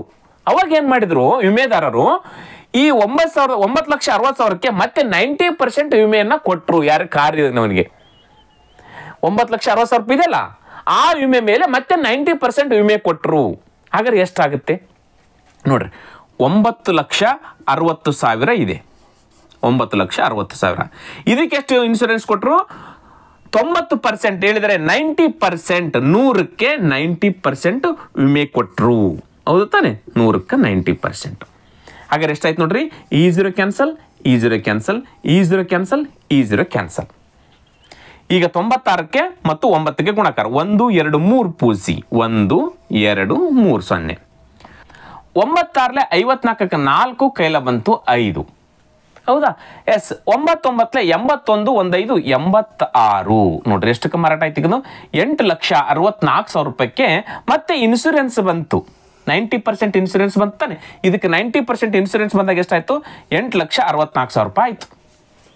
ನೋಡ್ರಿ 10,20,000ಕ್ಕೆ ಮಾರ್ತಿದ್ನವನ ಅದನ್ನ ಒಯ್ಲಿಲ್ಲ, ಅವರು ತಗೊಂಡು ಹೋಗಿಲಿಲ್ಲ. ಅವಾಗ ಏನಾಯ್ತು? ಮತ್ತೆ 90% ಇನ್ಶೂರೆನ್ಸ್ ಕೊಟ್ಟರು. 90%, 90/100. ಅವಾಗ ಎಷ್ಟಾಯ್ತು? 8,64,000 ರೂಪಾಯಿ ಆಯ್ತು. ಹಾಗಾದ್ರೆ ಈ ಎರಡು ವಹಿವಾಟಿನ ನಡುವಿನ ಅಂದಾಜು ಎಷ್ಟು ಅಥವಾ ವ್ಯತ್ಯಾಸ ಎಷ್ಟು ಅಂತ ಕ್ವಶನ್ ಕೇಳಿದ್ದಾರೆ. ಹೌದಾನೆ? ಅದನ್ನೇ ಕ್ವಶನ್ ಕೇಳಿದ್ದು. ಈ ಎರಡು ವಹಿವಾಟಿನ ನಡುವೆ ಇರತಕ್ಕಂಥ ವ್ಯತ್ಯಾಸ. ಎಸ್ ನಿವ್ವಳ ವ್ಯತ್ಯಾಸವನ್ನ ಲೆಕ್ಕ ಹಾಕಿ ಇವೆರಡು ನಡುವಿನ ವ್ಯತ್ಯಾಸ ತಿಳಿಸ್ಬಿಟ್ರೆ ಮುಗಿದ ಹೋಯ್ತು. ನೋಡ್ರಿ ಇಲ್ಲಿ 3 0 ಇದಾವೆ, ಇಲ್ಲಿ 3 0 ಇದಾವೆ. ಹಾಗಾದ್ರೆ 3 0ದಲ್ಲಿ 3 0. ಹೌದಾ? ಎಸ್ 0ದಲ್ಲಿ 4 ಹೋಗಲ್ಲ, 10ರಲ್ಲಿ 4 ಹೋದ್ರೆ 6. ಹೌದಾ? ಇಲ್ಲಿ ಕೈಲ ಬಂತು, ಒಂದು ಕೊಟ್ಟು ಬಿಟ್ಟಿವಿ. ಇಲ್ಲಿ 2 ಅದ, ಇಲ್ಲಿ 7 ಅದ. 12ರಲ್ಲಿ 7, 2ರಲ್ಲಿ 7 ಹೋಗಲ್ಲ, 12ರಲ್ಲಿ 7 ಹೋದ್ರೆ ಎಷ್ಟಾಗುತ್ತೆ? 5. ಹೌದು ತಾನೆ? ಎಸ್ ಕೈಲ ಬಂತು 1. ಇಲ್ಲಿ 9 ಆಯ್ತು, ಇಲ್ಲಿ 10 ಆಯ್ತು. 10ರಲ್ಲಿ 9 ಹೋದ್ರೆ 1. ಹಾಗಾದ್ರೆ 1,56,000 ರೂಪಾಯಿ ಏನಾಯ್ತು? ಅವುಗಳ ನಿವ್ವಳ ವ್ಯತ್ಯಾಸ ಆಯ್ತು. 1,56,000. 1.56 ಲ್ಯಾಕ್ ಅಂತಿದ್ದಲ್ಲ, the right answer 1.56 lakh. Clear ಆಯ್ತು? ಎಸ್ ಆಯ್ಕೆ 3 ಕರೆಕ್ಟ್ ಆಗಿರತಕ್ಕಂಥ ಉತ್ತರ. ಗೊತ್ತಾಯ್ತು? ಸಿಂಪಲ್ ಇದೆ ಸ್ನೇಹಿತರೆ. Next question 7. 3 ಮತ್ತು 27ರ 3ನೇ ಅನುಪಾತವು x ಆಗಿದ್ದರೆ x ಮತ್ತು 27ರ ಮ ಸ ಅ ಎಷ್ಟಾಗಿರುತ್ತೆ? ನೋಡ್ರಿ ಈ ಕ್ವಶನ್ ಅನ್ನ SSC GD constable February 2023 shift 2ರಲ್ಲಿ ಕ್ವಶನ್ ಅನ್ನ ಕೇಳಿದ್ದಾರೆ. ಹೋದ ವರ್ಷ ಕೇಳಿರ್ತಕ್ಕಂಥ ಕ್ವಶನ್. ಇಲ್ಲಿ 3 ಅನುಪಾತಗಳಿದಾವೆ. ಒಂದು ಅನುಪಾತ ಎ ಇದೆ, ಇನ್ನೊಂದು ಅನುಪಾತ ಬಿ ಇದೆ, ಸಮಾನಾನುಪಾತ ಬಿ ಅನುಪಾತ ಸಿ. 3 ಅನುಪಾತಗಳಿದಾವೆ. ಇಲ್ಲಿ 3ನೇ ಅನುಪಾತ x ಇದೆ ಅಂತೆ, 1ನೇ ಅನುಪಾತ 3 ಇದೆ ಅಂತೆ, 2ನೇ ಅನುಪಾತ 27 ಇದೆ ಅಂತೆ. ಹಾಗಾದ್ರೆ b = 27. ಹಾಗಾದ್ರೆ b = 27 ಅಂದ್ರೆ ಇಲ್ಲಿ ಕೂಡ 27. ಹಾಗಾದ್ರೆ ಇದು ಸಮಾನಾನುಪಾತ ಇದೆ. ಸಮಾನಾನುಪಾತ ಇದ್ದಾಗ ರೂಲ್ ಏನಿದೆ? ಮಧ್ಯಮ ಇರ್ತಕ್ಕಂಥ ಪದಗಳನ್ನ ಗುಣಾಕಾರ ಮಾಡುವುದಕ್ಕೂ ಆದಿ ಮತ್ತು ಅಂತ್ಯ ಇರ್ತಕ್ಕಂಥ ಪದಗಳನ್ನ ಗುಣಾಕಾರ ಮಾಡುವುದಕ್ಕೂ ಉತ್ತರ ಒಂದೇ ಬರ್ತಂತೆ. ಹಾಗಾದ್ರೆ b × b b² = a × c a × c. ಹಿಂಗಾದ್ರೂ ಹಚ್ಕೊಳ್ಬಹುದು. ಅಥವಾ ಇಲ್ಲಿ b² ಅದ, ನಮಗೆ ಬೇಕಾದ್ರೆ b ಅಂದಾಗ b = ಈ ಸ್ಕ್ವೇರ್ ಈ ಕಡೆ ಬಂದ್ರೆ √a × c. ನೀವು ಡೈರೆಕ್ಟ್ ಆಗಿ ಲೆಕ್ಕ ಹಚ್ಕೊಂಡ್ ಮಾಡಿದ್ರೆ ಇದು ಶಾರ್ಟ್ ಟ್ರಿಕ್ ಆಗುತ್ತೆ. ನಾನು ತಿಳಿಸಿ ಹೇಳೋದ್ರಿಂದ ಏನಾಗುತ್ತೆ, ಸ್ವಲ್ಪ ಡಿಟೇಲ್ ಆಗಿ ಹೋಗ್ತಾ ಇದ್ದೀನಿ. ಈಗಿಲ್ಲ ನೋಡು, ನಮಗೆ ಬೇಕಾಗಿರೋದು x ವ್ಯಾಲ್ಯೂ. x ಅಲ್ಲಿ ಆದಿ ಮತ್ತು ಅಂತ್ಯ ಇದೆ. ಹಾಗಾದ್ರೆ ಇವೆರಡೂ ಪದಗಳನ್ನು ಗುಣಾಕಾರ ಮಾಡೋಣ. 3 × x 3 × x. Is equal to ಮಧ್ಯಮ ಪದಗಳ ಗುಣಾಕಾರ ಏನು 27 ಇಂಟು 27. ಹೌದಾ, ನಮಗೆ ಬೇಕಾಗಿರೋದು x value. X value equal to 27 into 27. ಈ 3 ಇಲ್ಲಿ ಗುಣಾಕಾರ ಇದೆ, ಈ ಕಡೆ ಬಂದ್ರೆ ಏನಾಯ್ತು ಭಾಗಾಕಾರ ಆಯ್ತು 3. 3 ಒಂದಲೆ 3, 3 9 27. ಕ್ಲಿಯರ್ ಆಯ್ತಾ? ಹಾಗಾದ್ರೆ 9ಕ್ಕೆ ಮತ್ತು ಈ 27ಕ್ಕೆ ಗುಣಾಕಾರ ಮಾಡ್ರೆ ಎಷ್ಟೈತೆ? 9 7 63ಕ್ಕೆ 3 ಕೈಲ ಬಂತು 6. ನೋಡ್ರಿ 9 7 63ಕ್ಕೆ 3 ಕೈಲ ಬಂತು 6. 9 2 18, 18 1 6 24, 243 ಬಂತು. ಇದೇನು ಎಕ್ಸ್. ಎಕ್ಸ್ ವ್ಯಾಲ್ಯೂ ಎಷ್ಟು? 243. ಮೂರನೆಯ ಸಂಖ್ಯೆ ಅಥವಾ ಮೂರನೇ ಅನುಪಾತ ಏನು? 243. ಮೂರನೇ ಅನುಪಾತ ಏನೀಗ? 243. ಕ್ವಶನ್ ಏನು ಕೇಳಿದರೆ? 243 ಮತ್ತು 27ರ ಮ.ಸ. ಕಂಡಿಡಿರಿ ಅಂತ ಕ್ವಶನ್ ಕೇಳಿದರೆ. ಏನೀಗ 243 ಮತ್ತು 27ರ ಮ.ಸ. ಕಂಡಿಡ್ರಿ. ಎಷ್ಟಾಗುತ್ತೆ ನೋಡ್ರಿ. 3 ಮಗ್ಗೆಲಿ ಹೋಗ್ತಾವಲ್ಲ, ಇವೆರಡು 3 ಮಗ್ಗೆಲಿ ಹೋಗ್ತಾವಲ್ಲ ನೋಡಿ. 2 4 6, 6 3 9. ಇದು 3 ಮಗ್ಗೆಲಿ ಹೋಗುತ್ತೆ. 7 ಮಗ್ಗೆಲಿ 9, 7 ಮತ್ತು 2 9 ಆಗುತ್ತೆ. ಇದು ಕೂಡ 3 ಮಗ್ಗೆಲಿ ಹೋಗುತ್ತೆ. 3 8 24, 3 1 3, 3 9 27. ನಾವು ಶಾರ್ಟ್ ಟ್ರಿಕ್ ಇಲ್ಲಿ ಕೂಡ ಯೂಸ್ ಮಾಡ್ಕೊಳ್ಬಹುದು. ಡೈರೆಕ್ಟ್ ಆಗಿ 27 9 ಈಗ 27 9 ನಿಮ್ಗೆ ಕ್ಲಿಯರ್ ಆಗಿ ಗೊತ್ತಲ್ಲ, ಚಿಕ್ಕ ಮಗ್ಗೆಲಿ ಹೊಡಿತಾ ಇದೀನಿ. ಶಾರ್ಟ್ ಟ್ರಿಕ್ ಇರೋದೇ ಇದರಲ್ಲಿ. ಹೌದಾ? ಎಸ್, ಇಲ್ಲಿ ಡೈರೆಕ್ಟ್ ಆಗಿ 27 ಅಂತ 27 9 27 1 ಹೊಡೆದ್ಬಿಟ್ರೆ ಮುಗ್ದ ಹೋಗಿತ್ತು. ಎಸ್, 3 ಮಗ್ಗೆಲಿ ಮುಗಿತಾ? ಎಸ್, ನಿಮ್ಗೆ ಗೊತ್ತಾಗಲ್ಲಂತೆ ಚಿಕ್ಕ ಮಗ್ಗೆಲಿ ಹೊಡಿತಾ ಇದೀನಿ. ಮತ್ತೆ ಇವೆರಡು ಯಾವ ಮಗ್ಗೆಲಿ? 9 ಮಗ್ಗೆಲಿ ಹೋಗ್ತವೆ. 9 9 81, 9 9. ನೆಕ್ಸ್ಟ್ 9 ಮತ್ತು 1 ಯಾವ ಮಗ್ಗೆಲಿ ಹೋಗಲ್ಲ. ಹಾಗಾದ್ರೆ ಮ.ಸ. ಏನಾಗುತ್ತೆ? ಇವೆರಡು ಗುಣಾಕಾರ ಮಾಡಿದ್ರೆ ಮ.ಸ. ಆಗುತ್ತೆ. 9 3 ಎಷ್ಟಾಗುತ್ತೆ? 27 ಮ.ಸ. ಆಗುತ್ತೆ. ದ ರೈಟ್ ಆನ್ಸರ್ ಎಷ್ಟು? 27. ಈ ಎರಡು ಸಂಖ್ಯೆಗಳ ಮ.ಸ. ಆಗುತ್ತೆ. ಆಯ್ಕೆಯಲ್ಲಿ ಇದನ್ನ 27. ಎಸ್, ಆಯ್ಕೆ 2 ಕರೆಕ್ಟ್ ಆಗಿರ್ತಕ್ಕಂಥ ಉತ್ತರ. ನೀವು ಇದೆಷ್ಟೆಲ್ಲ ಮಾಡೋ ಅವಶ್ಯಕತೆ ಇಲ್ಲ. ಯಾವಾಗ 243 27 ಬಂತು, 27 9 ನೋಡ್ರಿ. 27 9 243, 27 1 27. ಕ್ಲಿಯರ್ ಆಯ್ತು? ಎಸ್, ಇಷ್ಟು ಈಸಿಯಾಗಿ ಲೆಕ್ಕಗಳನ್ನು ಬಿಡಿಸ್ಕೊಳ್ಬಹುದು. ಗೊತ್ತಾಯ್ತು? ಎಸ್, ಮುಂದಿನ ಕ್ವಶನ್ 8. ಎ ಬೆಳಿಗ್ಗೆ 9 ಗಂಟೆಗೆ ಎಕ್ಸ್ ನಿಂದ ಪ್ರಾರಂಭವಾಗಿ ಮಧ್ಯಾಹ್ನ 1 ಗಂಟೆಗೆ ವಾಯ್ ಬಿಂದುವನ್ನು ತಲುಪುತ್ತೆ. ಅದೇ ದಿನ ಬಿ ಕೂಡ ಬೆಳಗ್ಗೆ 9 ಗಂಟೆಗೆ ವಾಯ್ ಇಂದ ಪ್ರಾರಂಭವಾಗಿ ಮಧ್ಯಾಹ್ನ 3 ಗಂಟೆಗೆ ಎಕ್ಸ್ ಬಿಂದುವನ್ನು ತಲುಪುತ್ತದೆ ಮತ್ತು ಎ ಎಂತೆಯೇ ಅದೇ ಮಾರ್ಗವನ್ನು ಅನುಸರಿಸುತ್ತದೆ. ಎ ಯಾವ ದಾರಿಗೆ ಹೋಗಿದೆ ಅದೇ ಮಾರ್ಗವಾಗಿ ಬರ್ತಾ ಇದೆ ಬಿ ಕೂಡ. ಅವು ಯಾವ ಸಮಯದಲ್ಲಿ ಒಂದನ್ನೊಂದು ಭೇಟಿಯಾಗುತ್ತವೆ? ನೋಡ್ರಿ, ಇದು ಬೆಂಗಳೂರು, ಇದು ಮೈಸೂರು. ಬೆಂಗಳೂರಿಂದ ಈ ಮೈಸೂರಿಗೆ ಎಷ್ಟು ದೂರ ಐತಿ ಗೊತ್ತಿಲ್ಲ ನಮಗೆ. ಒಂದು ಬಸ್ಸು 9 ಗಂಟೆಗೆ ಬಿಡ್ತಾ ಇದೆ. 9 ಗಂಟೆ ಬೆಳಿಗ್ಗೆ AM-ಗೆ 9 ಗಂಟೆಗೆ ಈ ಮಾರ್ಗವಾಗಿ ಬಿಡ್ತಾ ಇದೆ. ಹೌದಾ? ಈ ಕಡೆ ಹೋಗ್ತಾ ಇದೆ. ಇನ್ನ ಒಂದು ಬಸ್ ಸೇಮ್ ಟೈಮಿಗೆ ಈ ಕಡೆಯಿಂದ ಬಿಡ್ತಾ ಇದೆ ಬೆಂಗಳೂರಿಂದ. ಇದು ಎ ಅಂತಕ್ಕಂಥ ಒಂದು ಬಿಂದು, ಇದು ಎಕ್ಸ್ ಮತ್ತು ವಾಯ್ ಅಂತ ಕೊಟ್ಟಿದಾರಲ್ಲ ಅವರು. ಎಸ್, ಎಕ್ಸ್ ಮತ್ತು ವಾಯ್ ಅವ್ರು ಹೆಂಗ್ ಕೊಟ್ಟರೆ ಹಂಗ ಹಚ್ಕೊಳ್ಳೋಣ. ಎಕ್ಸ್ ಅಂತಕ್ಕಂಥ ಒಂದು ಬಿಂದು, ವಾಯ್ ಅಂತಕ್ಕಂಥ ಒಂದು ಬಿಂದು. ಇದು ಕೂಡ ಬೆಳಗ್ಗೆ 9 ಗಂಟೆಗೆ ಬಿಡುತ್ತೆ, AM-ಗೆ ಬಿಡುತ್ತೆ. ಹೌದಾ? ಎಸ್, ಈಗೇನಂತ ಹೇಳಿದ್ರೆ ಈ ಬಸ್ಸು 9 ಗಂಟೆಗೆ ಬಿಟ್ಟು ಈ ವಾಯ್ ಪ್ಲೇಸ್ ಅನ್ನ ಮುಟ್ಲಿಕ್ಕೆ 1 ಗಂಟೆ ಟೈಮ್ ಆಗುತ್ತಂತೆ. ಮಧ್ಯಾಹ್ನ 1 ಗಂಟೆ ಆಗುತ್ತೆ. ಹೌದಾ? ಎಸ್, ಈ ಬಸ್ಸು ಸೇಮ್ ಟೈಮ್ ಬಿಡ್ತಿದ್ದು 9 ಗಂಟೆಗೆ. ಹಾಗಾದ್ರೆ ಇಲ್ಲಿ 9 ಗಂಟೆಗೆ ವಾಯ್ ಬಿಂದು ಬಿಟ್ಟು ಇಲ್ಲಿ ಎಕ್ಸ್ ಬಿಂದುವನ್ನು ಮುಟ್ಟೋಷ್ಟರಲ್ಲಿ 3 ಗಂಟೆ ಟೈಮ್ ಆಗುತ್ತೆ. ನೋಡ್ರಿ, 2 ಗಂಟೆ ಜಾಸ್ತಿ ತೆಗೆದುಕೊಳ್ತಿದ್ದು. ಇದು ಸ್ಪೀಡ್ ಕಡಿಮೆ ಇದೆ ಅಂತ ಅನ್ಸುತ್ತೆ, ಸ್ಲೋ ಆಗಿ ಓಡುತ್ತೆ ಬಸ್. ಇದು 3 ಗಂಟೆ ಟೈಮ್ ಅನ್ನ ತೆಗೆದುಕೊಳ್ತು. ಹಾಗಾದ್ರೆ ಯಾವ ಸಮಯದಲ್ಲಿ ಆ ಬಸ್ಸುಗಳು ಒಂದನ್ನೊಂದು ಮೀಟ್ ಆಗ್ತವೆ, ಒಂದನ್ನೊಂದು ಹಾದು ಹೋಗ್ತವೆ ಅಂತ ಕ್ವಶನ್ ಕೇಳಿದ್ರೆ, ಯಾವ ಸಮಯ ಟೈಮ್ ಏನಾಗಿರುತ್ತೆ ಒಂದನ್ನೊಂದು ಕೂಡ್ಲಿಕ್ಕೆ ಅಂತ ಕ್ವಶನ್ ಕೇಳಿದ್ರೆ ಏನ್ ಮಾಡ್ಬೇಕು? ಇಲ್ಲಿಂದ ಇಲ್ಲಿಗೆ ಎಷ್ಟು ದೂರ ಐತೆ ಗೊತ್ತಿಲ್ಲ ನಮಗೆ. ಸ್ಪೀಡು ಕೂಡ ಗೊತ್ತಿಲ್ಲ ನಮಗೆ. ಇದ್ರ ಸ್ಪೀಡ್ ಎಷ್ಟು ಗೊತ್ತಿಲ್ಲ. ಆದ್ರೆ ಒಂದು ಗೊತ್ತು ನಮಗೆ, ಟೈಮ್ ಗೊತ್ತು. ಇಲ್ಲಿಂದ ಇಲ್ಲಿಗೆ ಹೋಗ್ಲಿಕ್ಕೆ ಎಷ್ಟು ಟೈಮ್ ತೆಗೆದುಕೊಳ್ಳುತ್ತೆ ಗೊತ್ತು. ಇಲ್ಲಿಂದ ಇಲ್ಲಿಗೆ ಬರ್ಬೇಕಾದ್ರೆ ಎಷ್ಟು ಟೈಮ್ ತೆಗೆದುಕೊಳ್ಳುತ್ತೆ ಗೊತ್ತು. ಇದೆಷ್ಟು ತೆಗೆದುಕೊಳ್ಳುತ್ತೆ ನೋಡ್ರಿ, 9 ರಿಂದ 1 ಗಂಟೆ ತನಕ ಹೋಗುತ್ತೆ. 9 ಅಂದ್ರೆ 10 11 12 1 4 ಗಂಟೆ ಟೈಮ್ ತೆಗೆದುಕೊಳ್ಳುತ್ತೆ. ಇದೆಷ್ಟು ಗಂಟೆ? 4 ಅವರ್ಸ್ ಟೈಮ್ ತೆಗೆದುಕೊಳ್ಳುತ್ತೆ. ಇದೆಷ್ಟು ತೆಗೆದುಕೊಳ್ಳುತ್ತೆ? 9 ಗಂಟೆಗೆ ಬಿಟ್ಟು 3 ಗಂಟೆಗೆ 10 11 12 1 2 3 ಇದೆಷ್ಟು ಗಂಟೆ ಟೈಮ್ ತೆಗೆದುಕೊಳ್ತು? 6 ಗಂಟೆ ಟೈಮ್ ಅನ್ನ ತೆಗೆದುಕೊಳ್ಳಿತ್ತು. ಸಮಯ ಗೊತ್ತಾಯ್ತು. ಯಾವಾಗ ಈ ಸಮಯ ಗೊತ್ತಾಯ್ತು, ಈ ಸಮಯದ ಲಸ ತೆಗೆದುಬಿಟ್ರೆ ಇವು ಎರಡು ನಡುವಿನ ದೂರ ಸಿಕ್ಕಂಗಾಗುತ್ತೆ, ಯೂನಿಟ್ ಅಲ್ಲಿ ಸಿಕ್ಕಂಗಾಗುತ್ತೆ, 6 ಯೂನಿಟ್ ಅಂತ ಅನ್ಕೊಳ್ಬೋದು ನಾವು. ಇಲ್ಲಿ 4 ಮತ್ತು 6ರ ಲಸ 4 ಮತ್ತು 6ರ ಲಸ ಏನಾಗುತ್ತೆ 2 6 4 6 2 12 4ರ ಮಗೆ 12 12 ಲಸ ಆಗುತ್ತೆ 12 ಆಗುತ್ತೆ. ಹೌದಾ? ಎಸ್, 2 2 2 3 ಆಯ್ತಾ. ನೆಕ್ಸ್ಟ್ ಮುಂದೆ ಯಾವ ಮುಗಿಯೋಕೆ ಹೋಗಲ್ಲ, 2 2 4 4 3 12 ಬಂತಾನೆ. ಎಸ್, ಹಾಗಾದ್ರೆ ಇಲ್ಲಿಂದ ಇಲ್ಲಿಗೆ ಎಷ್ಟು ದೂರ ಐತೆ ಅಂದಂಗಾಯ್ತು, 12 ಯೂನಿಟ್ ಅಂತ ಅಂದಂಗಾಯ್ತು. 12 ಕಿಲೋಮೀಟರ್ ಅಂತ ಅನ್ಕೊಳ್ಳಿ, 12 ಕಿಲೋಮೀಟರ್ ಅಂತ ಅನ್ಕೊಂಡ್ಬಿಡೋಣ. ಇವಾಗ 12 ಕಿಲೋಮೀಟರ್ ಇದೆ, 12 ಕಿಲೋಮೀಟರ್ ಇದೆ ಅಂತ ಅನ್ಕೊಳ್ಳಿ. ಯೂನಿಟ್ ಅನ್ನಬಲ್ಲ, ಕಿಲೋಮೀಟರ್ ಲೆಕ್ಕ ತಗೊಂಡ್ಬಿಡ್ತೀನಿ ನಾನು. ಎಸ್, ಈ 12 ಕಿಲೋಮೀಟರ್ನ 4 ಗಂಟೆಗಳಲ್ಲಿ ಹೋಗುತ್ತೆ ಇದು. ಈ 12 ಕಿಲೋಮೀಟರ್ನ ಇದು 6 ಗಂಟೆಗಳಲ್ಲಿ ಹೋಗುತ್ತೆ. ಸ್ಪೀಡ್ ಗೊತ್ತಾಯ್ತಲ್ಲ ನಮಗೆ.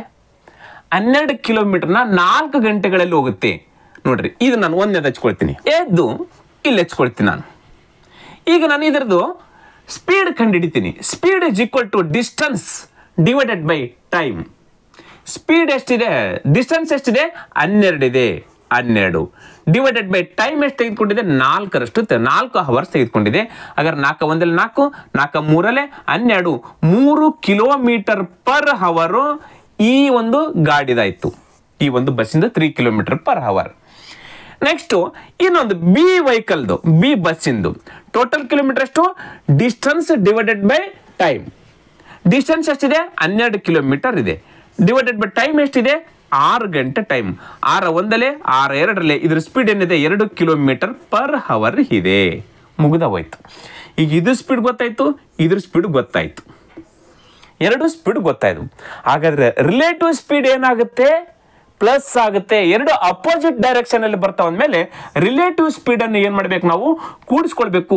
3 1 2 ಏನಾಗುತ್ತೆ, 5 ಕಿಲೋಮೀಟರ್ ಪರ್ ಅವರ್ ಏನಾಯ್ತು, ರಿಲೇಟಿವ್ ಸ್ಪೀಡ್ ಆಯ್ತು. ಈ ಕ್ವಶನ್ ಏನು ಕೇಳಿದ್ದಾರೆ, ಎಷ್ಟು ಸಮಯದಲ್ಲಿ ಕೂಡ್ತವೆ ಅಂತ ಟೈಮ್ ಕೇಳಿದ್ದಾರೆ. Time is equal to distance divided by speed.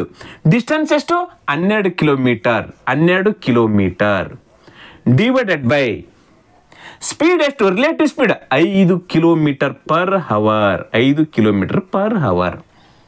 ಹೌದಾನೆ? ಹಾಗಾದ್ರೆ ಈ ಕಿಲೋಮೀಟರ್ ಕ್ಯಾನ್ಸಲ್, ಈ ಕಿಲೋಮೀಟರ್ ಕ್ಯಾನ್ಸಲ್. ಹಾಗಾದ್ರೆ 5 1 ಇದನ್ನ ಯಾವ ರೀತಿಯಲ್ಲಿ ಕೊಟ್ಟಿದ್ದಾರೆ, ಭಿನ್ನ ರಾಶಿಯಲ್ಲಿ ಕೊಟ್ಟಿದ್ದಾರೆ, ಮತ್ತೇನು ಪಾಯಿಂಟ್ ಅಲ್ಲಿ ಕೊಟ್ಟಿದ್ದಾರೆ. ಎಸ್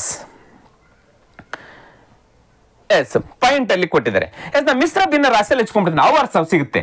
ಮಿಶ್ರ ಭಿನ್ನ ರಾಶಿಯಲ್ಲಿ ಹಚ್ಕೊಳ್ತೀನಿ. ಮಿಶ್ರ ಭಿನ್ನ ರಾಶಿಯಲ್ಲಿ ಹಚ್ಕೊಂಡ್ರೆ ಏನಾಗುತ್ತೆ, ಕೆಳಗಡೆದ 5 ಇದೆ, 5 5ರ ಬಗ್ಗೆ 12 ಬರೋ ತನಕ ಅಂದ್ರೆ 5 2 10. ಎಷ್ಟು ಉಳಿತು, 2 ಉಳಿತು. ಆ 2 ಇಲ್ಲಿ ಹಚ್ಕೊಂಡ್ಬಿಡೋಣ. ಎಸ್, ಇದು ಅವರ್ಸ್. 2 ಗಂಟೆ 2/5 ನಿಮಿಷದಲ್ಲಿ ಅಥವಾ 2/5 ಗಂಟೆಯಲ್ಲಿ ರೀಚ್ ಆಗುತ್ತೆ. 2 ಗಂಟೆ 2/5 ಗಂಟೆಯಲ್ಲಿ ಒಂದನ್ನೊಂದು ಕೂಡ್ತವೆ ಅಂತ ಅರ್ಥ. ಹಾಗಾದ್ರೆ 2 ಗಂಟೆ ಓಕೆ. ಹಾಗಾದ್ರೆ 2/5 ಗಂಟೆ ಅಂದ್ರೆ ಎಷ್ಟು, ಇದು ನಿಮಿಷದಲ್ಲಿ ಕನ್ವರ್ಟ್ ಮಾಡ್ಕೊಳ್ಬೇಕು. ಇದು 2 ಗಂಟೆ ಓಕೆ, ತೊಂದರೆ ಇಲ್ಲ, 2 ಗಂಟೆ. ಹಾಗಾದ್ರೆ 2/5 ಗಂಟೆ ಅಂದ್ರೆ ಎಷ್ಟು ಅಂತಂದಾಗ 2/5 ಇಂಟು 60ರಿಂದ ಗುಣಾಕಾರ ಮಾಡಬೇಕು. 5 1 5 12 12 24 ನಿಮಿಷ. 24 ನಿಮಿಷ ಅಂದ್ರೆ 2 ಗಂಟೆ 24 ನಿಮಿಷ ಜರ್ನಿ ಸ್ಟಾರ್ಟ್ ಆಗಿ 2 ಗಂಟೆ 24 ನಿಮಿಷದಲ್ಲಿ ಒಂದನ್ನೊಂದು ಕೂಡ್ತವೆ. ಯಾವಾಗ 2 ಗಂಟೆ 24 ನಿಮಿಷ ಆದ್ಮೇಲೆ ಒಂದನ್ನೊಂದು ಕೂಡ್ತವೆ. ಹಾಗಾದ್ರೆ ಟೈಮ್ ಎಷ್ಟಾಗಿರುತ್ತೆ, ಇಲ್ಲಿ ಬಿಟ್ಟಿರ್ತಕ್ಕಂಥದ್ದು ಎಷ್ಟು ಗಂಟೆಗೆ, 9 ಗಂಟೆಗೆ. ಇದು ಕೂಡ 9 ಗಂಟೆಗೆ ಬಿಟ್ಟಿದ್ದೇವೆ. 9 ಗಂಟೆ ಆದ್ಮೇಲೆ 2 ತಾಸು 24 ನಿಮಿಷ ಆಗಿರ್ಬೇಕು. ಹಾಗಾದ್ರೆ ಕೂಡಿಸ್ಬಿಟ್ರೆ ಎಷ್ಟಾಗುತ್ತೆ, 9 ಗಂಟೆಗೆ 2 ಗಂಟೆ 24 ನಿಮಿಷ ಕೂಡಿಸಿದ್ರೆ ಎಷ್ಟಾಗುತ್ತೆ, 11 ಗಂಟೆ 24 ನಿಮಿಷದಲ್ಲಿ ಆ 2 ಬಸ್ಸುಗಳು ಅಥವಾ ಆ 2 ವಾಹನಗಳೇನಾಗ್ತವೆ, ಒಂದನ್ನೊಂದು ಕೂಡ್ತವೆ. Is right answer. ಸಮಯದಲ್ಲಿ ಭೇಟಿಯಾಗ್ತವೆ. Is right answer. 11 ಗಂಟೆ 24 ಇದು ಎಂದು PM ಮತ್ತೆ AM ಅಲ್ಲ, ಮಧ್ಯಾಹ್ನ. 12 ಆದ್ಮೇಲೆ AM 12 ಆದ್ಮೇಲೆ ಏನಾಗುತ್ತೆ, ನೆಕ್ಸ್ಟ್ ಇದು ಏನಾಗುತ್ತೆ, PM ಆಗುತ್ತೆ. ಇದೇನಾ? ಎಸ್, 11 ಗಂಟೆ 24 ನಿಮಿಷ AM ಅಲ್ಲಿ ಆ 2 ವಾಹನಗಳೇನಂತ ಒಂದನ್ನೊಂದು ಭೇಟಿ ಆಗ್ತವೆ. Is right answer. ಇದು 9 ಗಂಟೆಗೆ ಬಿಟ್ಟಿರುತ್ತಾ, 11:24 ಒಂದು ಪ್ಲೇಸ್ ಅಲ್ಲಿ ಬರುತ್ತಾ. ಇದು ಕೂಡ 9:04 ಬಿಟ್ಟಿರುತ್ತೆ, 11 ಗಂಟೆ 24 ಬಂದಾಗ ಅವು ಒಂದನ್ನೊಂದು ಕೂಡ್ತಾವ ಒಂದು ಪ್ಲೇಸ್ ಅಲ್ಲಿ. ಕ್ಲಿಯರ್? ಎಸ್. Next question 9. ತ್ರಿಕೋನದ 3 ಬದಿಗಳ ಉದ್ದಗಳು ಕ್ರಮವಾಗಿ 12 ಸೆಂಟಿಮೀಟರ್, 15 ಸೆಂಟಿಮೀಟರ್ ಮತ್ತು 21 ಸೆಂಟಿಮೀಟರ್. ತ್ರಿಕೋನದ ಪ್ರದೇಶವನ್ನ ಹುಡುಕಿ. ನೋಡ್ರಿ, ತ್ರಿಕೋನದ ಪ್ರದೇಶ ಏರಿಯಾವನ್ನು ಕಂಡುಹಿಡ್ರಿ, ಮೇಲ್ಮೈ ವಿಸ್ತೀರ್ಣವನ್ನು ಕಂಡುಹಿಡಿರಿ. ನೋಡ್ರಿ, ಒಂದು ತ್ರಿಭುಜ ಇದೆ. ಈ ಒಂದು ತ್ರಿಭುಜದಲ್ಲಿ ಎ, ಬಿ ಮತ್ತು ಸಿ ಅಂತಕ್ಕಂಥ 3 ಬಾಹುಗಳಿದಾವೆ. ಅವ್ರು ಕೊಟ್ಟಿದ್ದಾರೆ, ಒಂದು 12 ಸೆಂಟಿಮೀಟರ್ ಅದ, ಇನ್ನ ಒಂದು 15 ಸೆಂಟಿಮೀಟರ್ ಅದ, ಇನ್ನ ಒಂದು 21 ಸೆಂಟಿಮೀಟರ್ ಅದ. ಇದು ಅಸಮಬಾಹು ತ್ರಿಭುಜ. ಅಸಮಬಾಹು ತ್ರಿಭುಜ. ಈ ಬಾವು 15 ಇದೆ, ಈ ಬಾವು 12 ಇದೆ, ಈ ಬಾವು 21 ಇದೆ, ಎಲ್ಲವೂ ಸಮನಾಗಿಲ್ಲ. ಇವು 3 ಬಾಹುಗಳು ಬೇರೆ ಬೇರೆ ಆಗಿರೋದ್ರಿಂದ ಇದು ಅಸಮಬಾಹು ತ್ರಿಭುಜ.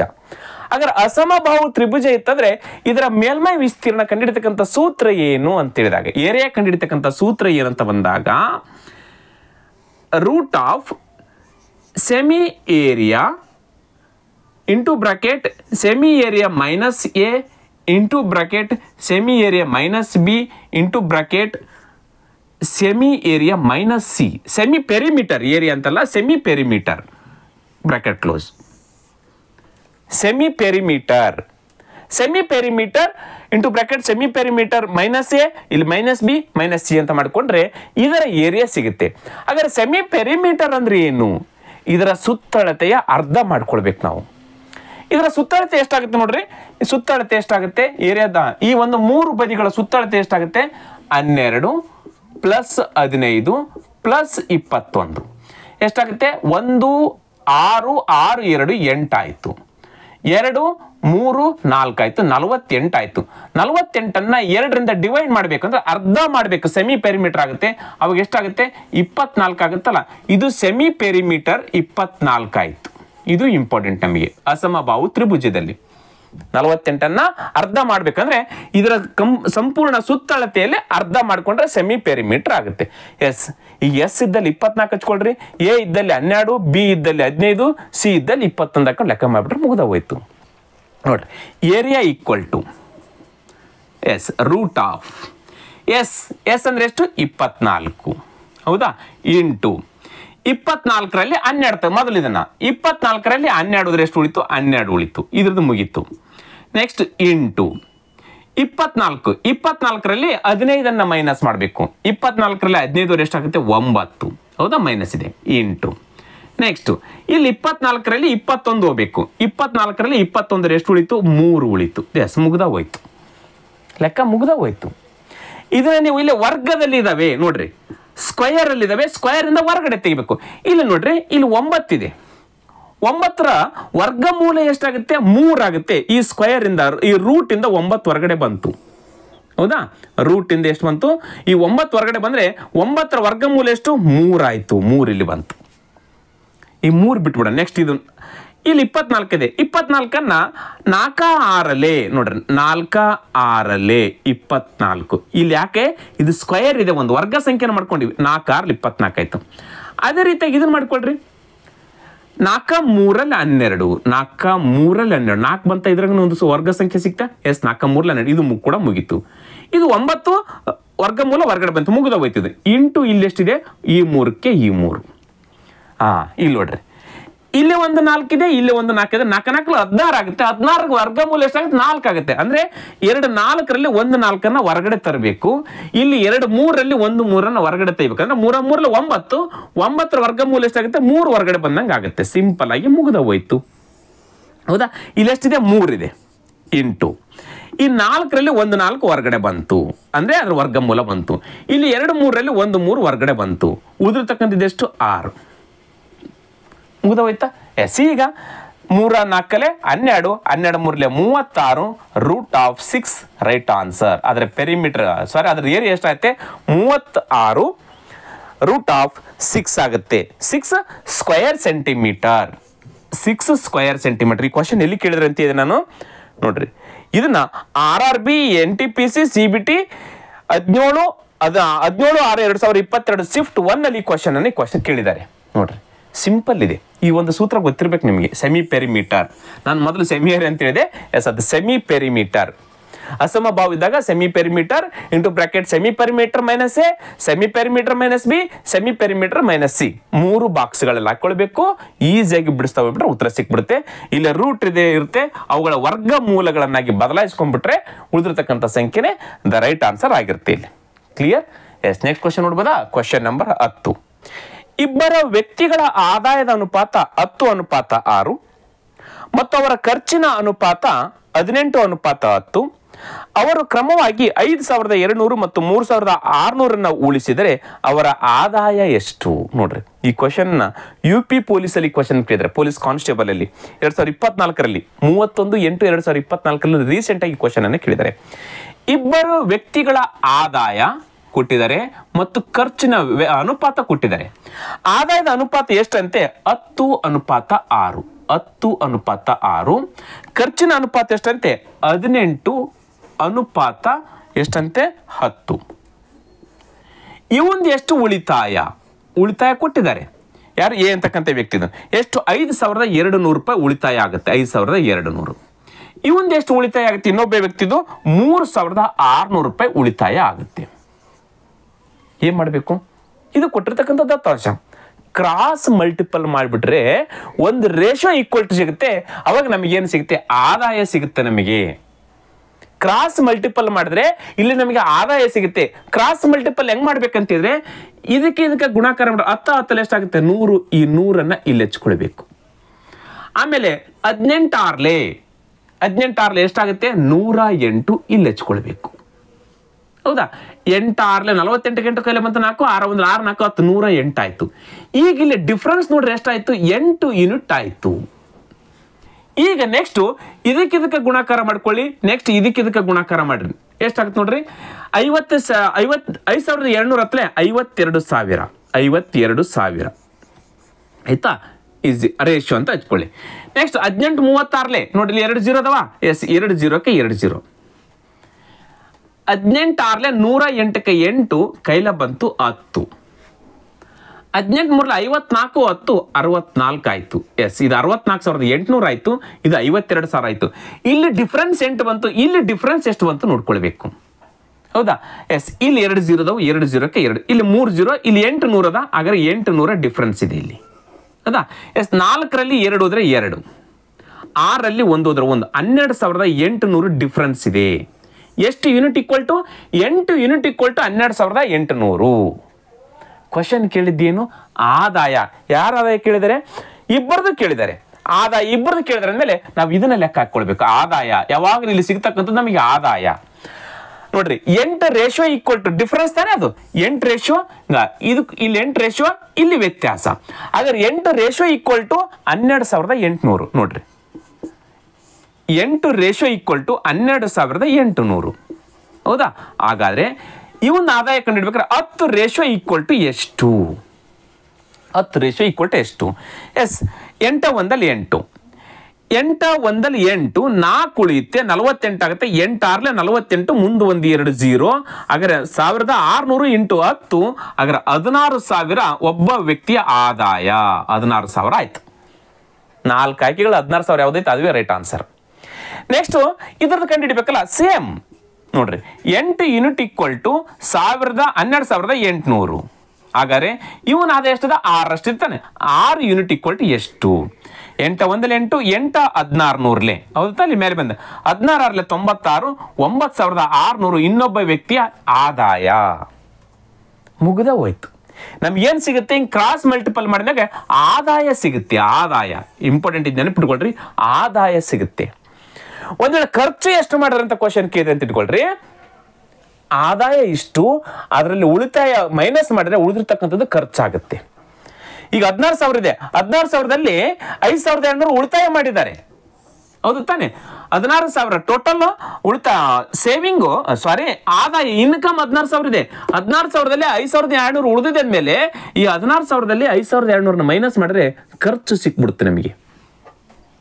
ಇದರಲ್ಲಿ ಇದನ್ನು ಮೈನಸ್ ಮಾಡಿ ಹಚ್ಕೊಳ್ಬೇಕು ನೀವು. ಮತ್ತೆ ಈ ರೀತಿ ಏನಾದ್ರು ಮಲ್ಟಿಪಲ್ ಮಾಡಿದ್ರೆ ತಪ್ಪಾಗುತ್ತೆ. ಕ್ರಾಸ್ ಮಲ್ಟಿಪಲ್ ಮಾಡಿದಾಗ ಈಗಾಗಲೇ ಹೇಳ್ತಾ ಇದ್ದೀನಿ ಆದಾಯ ಸಿಗುತ್ತೆ ಅಂತ ಹೇಳ್ತಾ ಇರೋದು ನಾನು. ಎಸ್, ಇವನ ಖರ್ಚು ಕೇಳಿದ್ರೆ ಅಂತ ಬಿ ಎಂಬ ವ್ಯಕ್ತಿಯ ಖರ್ಚು ಕೇಳಿದ್ರೆ ಏನಾಗುತ್ತೆ? ನಾವು ಇಲ್ಲಿ ನೋಡ್ರಿ, 8 ರೇಷಿಯೋ ಈಕ್ವಲ್ ಟು 120, 12,800. ಇಲ್ಲಿ 10 ರೇಷಿಯೋ ಅದ. ಹಾಗಾದ್ರೆ 10 ರೇಷಿಯೋ ಈಕ್ವಲ್ ಟು 16,000 ಅಂತ ಅಂದ್ಬಿಟ್ರೆ ಇಲ್ಲ 16,000 ಖರ್ಚಾದ್ರೆ ತಪ್ಪಾಗುತ್ತೆ. ಅದಕ್ಕೋಸ್ಕರ ಹೇಳ್ತಾ ಇರೋದು ನಾವು ಆದಾಯದಲ್ಲಿ ಸೇವಿಂಗ್ ಅನ್ನ ಮೈನಸ್ ಮಾಡಬೇಕು. ಇಲ್ಲಿ ಎಷ್ಟಾಗುತ್ತೆ ಖರ್ಚು ಅಂತಂದಾಗ ಟೋಟಲ್ 9,600. 9,600 ಆದಾಯ, ಅದರಲ್ಲಿ 3,600 ಉಳಿತಾಯ ಮಾಡುತ್ತಂತಾರೆ. 9,600ರಲ್ಲಿ 3,600 ಮೈನಸ್ ಮಾಡಿದ್ರೆ 6,000 ರೂಪಾಯಿ ಏನಾಗುತ್ತೆ ಖರ್ಚಾಗಿರುತ್ತೆ. ನೋಡ್ರಿ, ನಾವೇನಾದ್ರೂ ಈ ಪ್ರಕಾರ ಮಾಡ್ತಾ ಹೋದ್ರೆ 8:12,800 ಹಾಗಾದ್ರೆ 10:10 ಮಾಡಿದ್ರೆ 16,000 ಆಗುತ್ತೆ. ಬಟ್ ಬರ್ತಕ್ಕಂಥದ್ದು ಉತ್ತರ ಇಲ್ಲಿ 6,000. ಅದಕ್ಕೋಸ್ಕರ ಹೇಳ್ತಾ ಇರೋದು, ಯಾವಾಗಲೂ ಈ ರೀತಿ ಕ್ರಾಸ್ ಮಲ್ಟಿಪಲ್ ಮಾಡಿದಾಗ ನಮಗೆ ಸಿಗ್ತಕ್ಕಂಥದ್ದು ಏನು ಆದಾಯ ಸಿಕ್ಕಿರುತ್ತೆ. ಸಿಂಪಲ್ ಆಗಿ ಮಾಡ್ಕೊಳ್ಬಹುದು. ಇದು ಗೊತ್ತಿರ್ಬೇಕು ನಿಮ್ಗೆ. ಎಲ್ಲ ಬೇಸಿಕ್ ಕ್ವಶನ್ಗಳು. ಸ್ವಲ್ಪ ಅಡ್ವಾನ್ಸ್ ಆಗಿ ಲೆಕ್ಕಗಳು ಬರ್ತಾ ಇದಾವೆ. UP ಪೊಲೀಸ್ ಕಾನ್ಸ್ಟೇಬಲ್ ಅಲ್ಲಿ ಈ ಕ್ವಶನ್ ಅನ್ನ ಕೇಳಿದ್ದಾರೆ ರೀಸೆಂಟ್ ಆಗಿ. ಕ್ಲಿಯರ್ ಆಯ್ತು ಸ್ನೇಹಿತರೆ? ಎಸ್, ಇಷ್ಟು 10 ಕ್ವಶನ್ಗಳನ್ನ ಬಿಡಿಸ್ತೀನಿ. ಇಲ್ಲಿ ಬಿಡಿಸ್ತಕ್ಕಂಥ ಸಂದರ್ಭದಲ್ಲಿ ಯಾವುದಾದರೂ ಟ್ರಾನ್ಸ್ಲೇಟ್ ಅಲ್ಲಿ ಕನ್ನಡದಲ್ಲಿ, ಸ್ಪೆಷಲಿ ಕನ್ನಡ ಟ್ರಾನ್ಸ್ಲೇಷನ್ ಅಲ್ಲಿ, ಅಂದ್ರೆ ಇಂಗ್ಲಿಷ್ ಅಲ್ಲಿ ಕರೆಕ್ಟ್ ಇರುತ್ತೆ, ಕನ್ನಡದಲ್ಲಿ ಟ್ರಾನ್ಸ್ಲೇಷನ್ ಮಾಡುವಾಗ ಕೆಲವೊಂದಿಷ್ಟು ವಾಕ್ಯಗಳು ಇಂದ ಮುಂದೆ ಆಗಿರ್ಬೋದು ಅಥವಾ ಶಬ್ದಗಳು ಇಂದ ಮುಂದೆ ಆಗಿರ್ಬೋದು, ಕ್ಷಮೆ ಇರಬೇಕು ಸ್ನೇಹಿತರೆ. ಯಾಕಂತಂದ್ರೆ ಟ್ರಾನ್ಸ್ಲೇಷನ್ ಅಲ್ಲಿ ನಾನು ಡೈರೆಕ್ಟ್ ಆಗಿ ಬರಲ್ಲ, ಅದಕ್ಕೋಸ್ಕರ ಗೂಗಲ್ ಟ್ರಾನ್ಸ್ಲೇಟ್ ಇಂದ ನಾನು ಮಾಡ್ಕೊಂಡು ಕನ್ನಡದಲ್ಲಿ ಕ್ವಶನ್ಗಳನ್ನು ಕೊಟ್ಟಿರ್ತೀನಿ. ಕ್ಷಮೆ ಇರಲಿ, ಹಂಗೇನಾದ್ರು ತಪ್ಪಿದ್ರೆ ಕ್ಷಮೆ ಇರಲಿ ಅಂತ ಹೇಳ್ತಾ ಎಲ್ಲ ವಿಡಿಯೋಗಳನ್ನ ಬರ್ತಕ್ಕಂಥ ಇವತ್ತು 4ನೇ ಪ್ರಾಕ್ಟೀಸ್ ಸೆಟ್ ಅನ್ನ ನೀವು ನೋಡಿ ನಿಮ್ಮ ಸ್ನೇಹಿತರೊಂದಿಗೆ, ಮತ್ತು ಪ್ರೀವಿಯಸ್ ಆಗಿರ್ತಕ್ಕಂಥ 3 ಸೆಟ್ಗಳನ್ನ ನೀವು ನೋಡಿ ನಿಮ್ಮ ಸ್ನೇಹಿತರೊಂದಿಗೆ ವಿಡಿಯೋನ ಹಂಚಿಕೊಡ್ರಿ ಅಂತ ಹೇಳ್ತಾ ಇವತ್ತಿನ ತರಗತಿಯನ್ನು ಮುಗಿಸ್ತಾ ಇದ್ದೀನಿ. ನಮಸ್ಕಾರ.